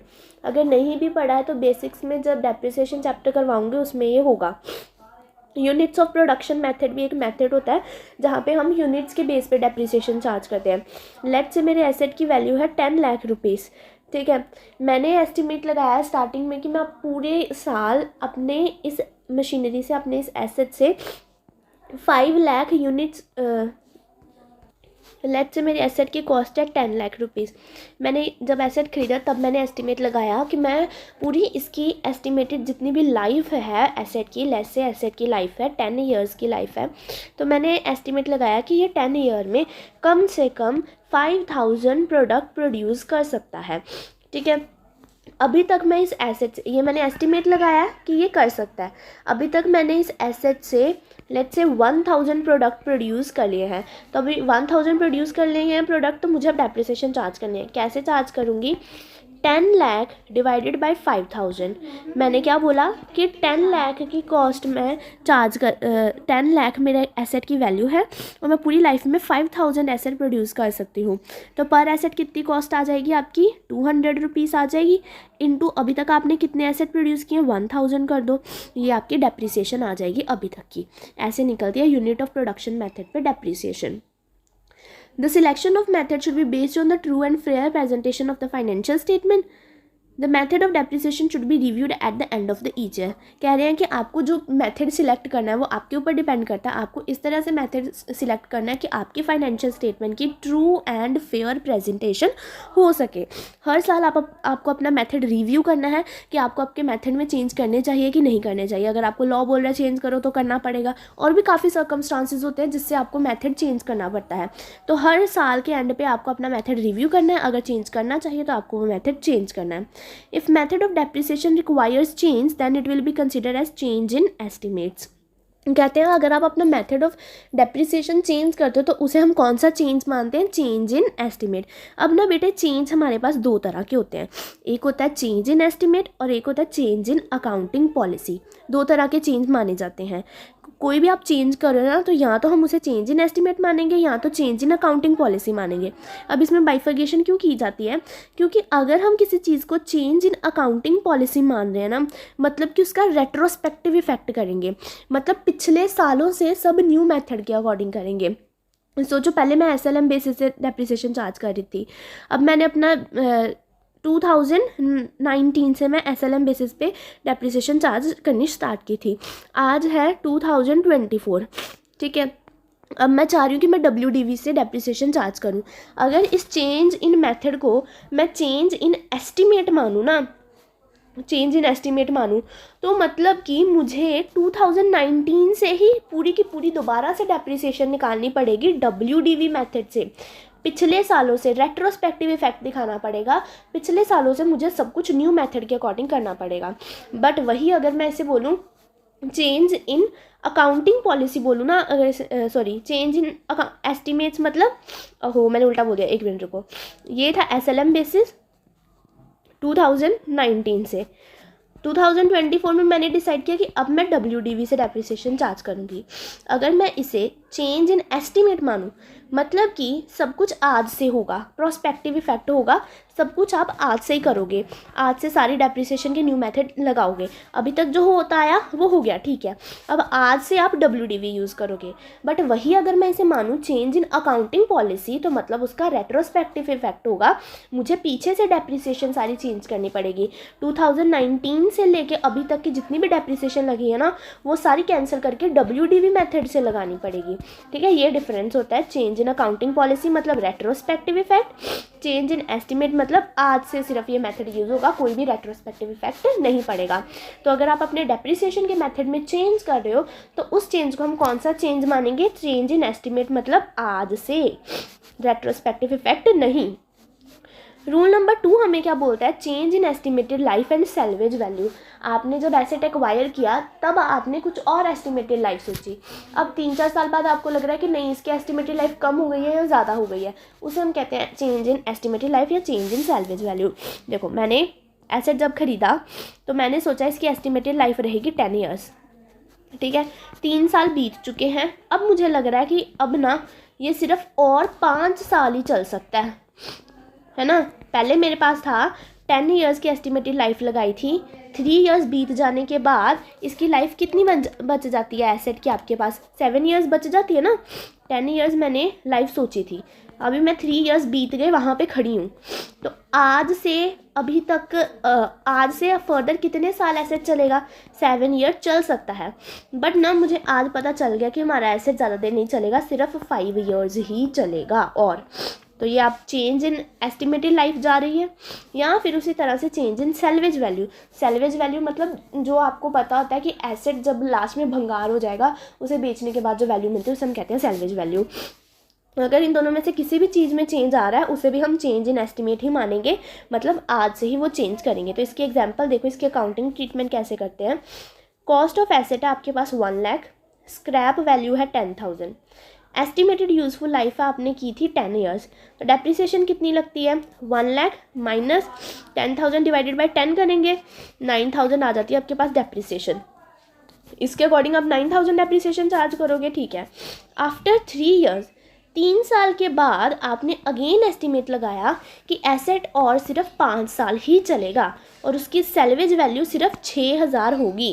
पहले हमें लगा था 10,000 होगी, बट अब हमें लग रहा है कि सिर्फ 6,000 ही होगी। लाइफ भी चेंज हुई है एंड सैल्वेज वैल्यू भी चेंज हुई है। अब आपको डेप्रिसिएशन कैलकुलेट करनी है, तो कैसे करेंगे। अब देखो 3 साल बीत चुके हैं, ये लाइन थी, यहाँ पे एसेट लिया, 1 2 3 साल बीत चुके हैं, 1 2 3 साल बीत चुके हैं। अब हम चेंज कर रहे हैं salvage value and estimated life, तो ये 3 साल की डेप्रिसिएशन तो एसेट पे लग चुकी है ना। एसेट यहाँ पे 1 लाख का था, यहाँ पे माइनस हो गया 9,000, यहाँ भी माइनस हो गया 9000, यहाँ भी माइनस हो गया 9000। तो अब तो एसेट की हमें WDV लेनी है ना, उसके ऊपर न्यू डेप्रिसिएशन चार्ज करेंगे। तो जितनी भी पहले डेप्रिसिएशन लग चुकी है उसे एसेट की कॉस्ट में से माइनस कर लेंगे। 9000 1 साल की है, 3 साल की डेप्रिसिएशन लग चुकी है, टोटल 27000 डेप्रिसिएशन लग चुकी है। 1 लाख में से 27000 हम माइनस कर देंगे। आज एसेट की 3 साल बाद एसेट की वैल्यू क्या बची हुई है, 73000। और अब हमने अपने सारे एस्टिमेट चेंज कर लिए हैं, तो अब न्यू डेप्रिसिएशन कैलकुलेट करनी है। तो कैसे करेंगे, इस बार 1 लाख की जगह यहाँ क्या लेंगे, 73000 माइनस 6000 आएगा, मैंने 60000 लिख दिया, ठीक है। न्यू सैलवेज वैल्यू 6000 है ना, डिवाइडेड बाय 5 साल की हमें लाइफ लग रही है, तो डिवाइड बाय 5 कर देंगे और न्यू डेप्रिसिएशन की अमाउंट आ जाएगी आपके पास, ठीक है। नेक्स्ट है रूल 4। यहाँ पे आपके पास component based depreciation. Component based depreciation क्या होती है, as per new provision component based depreciation is allowed but value of each component should be significant to total cost of separate depreciation. अब देखो, मान लो मेरे पास 50 करोड़ का एक एसेट है, ठीक है। इस एसेट के अलग अलग पार्ट्स होंगे, ऑफ कोर्स कुछ आपका इंजन होगा, कुछ आपके अलग पार्ट्स होंगे, कुछ भी लेट्स से डाल लो, मुझे किसी भी मशीनरी का इतना नॉलेज है नहीं है, तो कुछ भी पार्ट डाल लो मशीन का होगा, और यहाँ पे चिटर पिटर पार्ट होंगे। सोचो इंजन है आपका 20 करोड़ का, ये अलग से कोई इंपॉर्टेंट पार्ट है, ये है आपका 10 करोड़ का, 30 करोड़ हो गए, और बाकी सारे मिला के हैं आपका 20 करोड़ के, चिटर पिटर सारे पार्ट डाल के, नट वगैरह छोटे मोटे सारे पार्ट्स डाल के ना, टोटल 20 करोड़ के आपके एसेट्स हैं, ये पार्ट हैं इस 50 करोड़ की मशीन के। अब AS10 आपको अलो करता है, या तो आप इस 50 करोड़ पे डेप्रिसिएशन लगा लो, अगर आप चाहते हो तो आप ऐसे भी करते हो, आप कर सकते हो कंपोनेंट बेस्ड डेप्रिसिएशन लगा सकते हो। मतलब इंजन पे अलग डेप्रिसिएशन, इस पे अलग डेप्रिसिएशन, इस पे अलग डेप्रिसिएशन आप चार्ज कर सकते हो। AS10 को कोई दिक्कत नहीं है, अलग अलग डेप्रिसिएशन भी आप चार्ज कर सकते हो, इंजन पे अलग, इस पे अलग। इंजन में भी ज़्यादा डेप्रिशिएट होता होगा, इस पे ज़्यादा डेप्रिसिएशन लगा दो, इस पे कम लगा लो, चाहे तो जैसे आप अलग अलग डेप्रिसिएशन लगाना चाहो लगा सकते हो। बट एक शर्त है, कहते हैं value of each component should be significant to total cost of separate depreciation. कहते हैं अगर आप कंपोनेंट बेस्ड डेप्रिसिएशन लगाना चाहते हो, सेपरेट कंपोनेंट पे डेप्रिसिएशन लगाना चाहते हो, तो वो कंपोनेंट की वैल्यू भी सिग्निफिकेंट वैल्यू होनी चाहिए। ये नहीं कि आपका 50 करोड़ का एसेट है, ये तो चलो 20 करोड़ का इंजन है, नेक्स्ट पार्ट आपका 20 करोड़ का है, एंड नेक्स्ट आपकी छोटे छोटे पार्ट है, कोई 1000 का पार्ट है, कोई 10 लाख का पार्ट है, कोई इसमें से 20,000 का पार्ट है, और आप कहो कि मैं 1000 पे भी अलग डेप्रिसिएशन लगाऊंगी, 20,000 पे भी अलग डेप्रिसिएशन लगाऊंगी, 10 लाख पे भी अलग डेप्रिसिएशन लगाऊंगी, तो ऐसा नहीं चलेगा। आपकी जो वैल्यू है वो आपकी टोटल कॉस्ट के सिग्निफिकेंट होनी चाहिए, लाइक 20 करोड़ 10 करोड़, ये सिग्निफिकेंट वैल्यूज होनी चाहिए, उस पर ही आप कंपोनेंट बेस्ड डेप्रिसिएशन लगा सकते हो। अगर सिग्निफिकेंट वैल्यू नहीं भी है तो वो चिटर पिटर सारी वैल्यूज़ को एक साथ जोड़ के उसका एक बड़ा कंपोनेंट बना लो, जैसे मैंने फर्स्ट में बनाया था 5 करोड़ का चिटर पिटर वैल्यू का जोड़ के बनाया था, है ना, 10 करोड़ का सॉरी बनाया था। तो ये है component based depreciation. Next rule है हमारे पास commencement and cessation of depreciation. Commencement मतलब डेप्रिसिएशन कब लगानी आपको स्टार्ट करनी है, एंड सीसेशन मतलब डेप्रिसिएशन कब लगानी आपकी बंद हो जाएगी, उसके बाद आप डेप्रिसिएशन एसेट के ऊपर नहीं लगा सकते हो।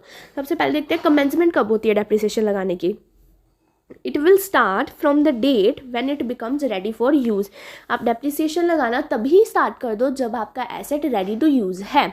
आपका एसेट रेडी है, अब इसे आप यूज़ कर सकते हो। जैसे मैंने बोला, मशीन लेके आए, अपने सारे एक्सपेंसेस करके मशीन को रेडी टू यूज़ बना दिया, मतलब अब बस इसमें मटेरियल डालो और प्रोडक्ट बन के आएगा, इसे हम कहते हैं रेडी टू यूज़। वहीं से आप डेप्रिसिएशन लगानी शुरू कर दो, भले आप उसमें प्रोडक्शन करो ना करो, बट डेप्रिसिएशन चार्ज होनी तो शुरू हो जाएगी, ठीक है। बट नेक्स्ट केस समझो, मैं मशीन के सारे पार्ट्स ले आई अपनी फैक्ट्री में, बट मैंने अभी तक मशीन को जोड़ जाड़ के रेडी नहीं किया, रेडी टू यूज़ नहीं किया है। 1 साल बीत चुका है, मैंने अपने पास पार्ट्स ही मंगवा के रखे हुए हैं, तो क्या आपकी एक साल की डेप्रिसिएशन लगेगी? नहीं लगेगी। जब आपकी मशीन रेडी टू यूज़ हो गई ना, वहाँ से आपकी डेप्रिसिएशन लगनी स्टार्ट हो जाएगी, भले आपने उसका यूज़ किया है या नहीं किया है। और डेप्रिसिएशन लगनी बंद कब होगी? It will cease from the date at which assets is retired from use or sold, whichever is earlier।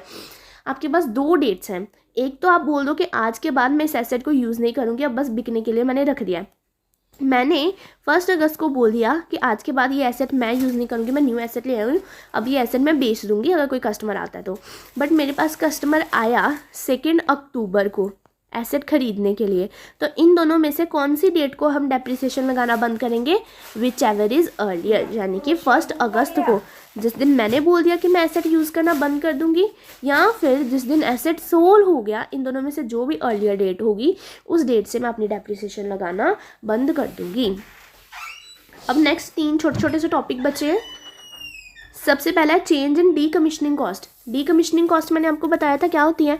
Asset को डिस्ट्रॉय करने की जो कॉस्ट होती है, डिमोलिश करने की जो कॉस्ट होती है, उसे हम कहते हैं decommissioning cost. If change in decommissioning cost takes place then such change will be equally added or deductible from the cost of the asset. It will also be considered as change in estimate. मैंने starting में आपको बताया था कि cost of asset में जिसमें हमने देखा था इनिशियल रिकॉग्निशन में फर्स्ट केस देखा था परचेज ऑफ एसेट, है ना, उसमें मैंने बताया था कि डीकमीशनिंग कॉस्ट आप कॉस्ट ऑफ एसेट में ऐड करते हो। सोचो उस टाइम पे मैंने डीकमीशनिंग कॉस्ट 50,000 ऐड कर दी एसेट की वैल्यू में। अब मुझे पता चल रहा है कि मेरी डीकमीशनिंग कॉस्ट लगेगी 60,000, तो ये 10,000 का जो चेंज आया, ये 10,000 मैं अपनी कॉस्ट ऑफ एसेट में ऐड कर दूंगी। यहाँ पे पहले सोचो मैंने डीकमीशनिंग कॉस्ट ऐड की थी 50,000, अब मुझे पता चल रहा है कि 40,000 सिर्फ लगेगी, तो ये जो 10,000 का चेंज है वो मैं माइनस कर दूंगी अपनी कॉस्ट ऑफ एसेट से, उस अकॉर्डिंग न्यू डेप्रिसिएशन वगैरह सब कुछ कर लूँगी। ठीक है, नेक्स्ट है retirement of assets. AS 10 explains retired assets should be held at NRV और carrying amount whichever is lower. कहते हैं कि जो आप एसेट रिटायर करने वाले हो, मतलब आज के बाद आप उस एसेट को यूज़ नहीं करने वाले हो, उसे हम कहते हैं रिटायरिंग एसेट्स। तो AS 10 बोलता है कि आप रिटायरिंग एसेट्स को अपनी बुक में लिखोगे या तो NRV पे या तो कैरिंग अमाउंट पे, विच एवर इज़ लोअर होगा। ये मेरे पास एसेट है, इसकी लाइफ ख़त्म हो चुकी है, अब ये एसेट यूज़ करने के लायक नहीं है, तो सोचो मैंने पूरा एसेट ख़रीदा था 1 लाख का, आज डेप्रिसिएशन लग के 10 साल बाद इसकी वैल्यू रह गई है सिर्फ 10,000 रुपीज़ वैल्यू रह गई है। मेरी बुक में ये 10,000 पे दिख रहा है, बट मार्केट में इसकी वैल्यू है इस एसेट की 5,000 रुपीज़, तो मुझे अपनी बुक में वैल्यू चेंज करके 5,000 करनी पड़ेगी, क्योंकि AS 10 ने बोला कि आपको अपने रिटायरिंग एसेट को बुक में रिकॉग्नाइज करना है एट NRV, मतलब मार्केट वैल्यू, और carrying amount which ever is lower, दोनों में से जो भी लोअर होगा। लेट्स से 1 लाख का एसेट था और आज की डेट में जब ये एसेट रिटायर हो रहा है इसकी वैल्यू बची है 5,000 रुपीज़ वैल्यू बची है, बट मार्केट में इसकी वैल्यू है 10,000 रुपीज़। तो इस केस में आपकी बुक में जो वैल्यू है वो सही है, 5,000 रुपीज़ ही आपकी एसेट की वैल्यू रहेगी।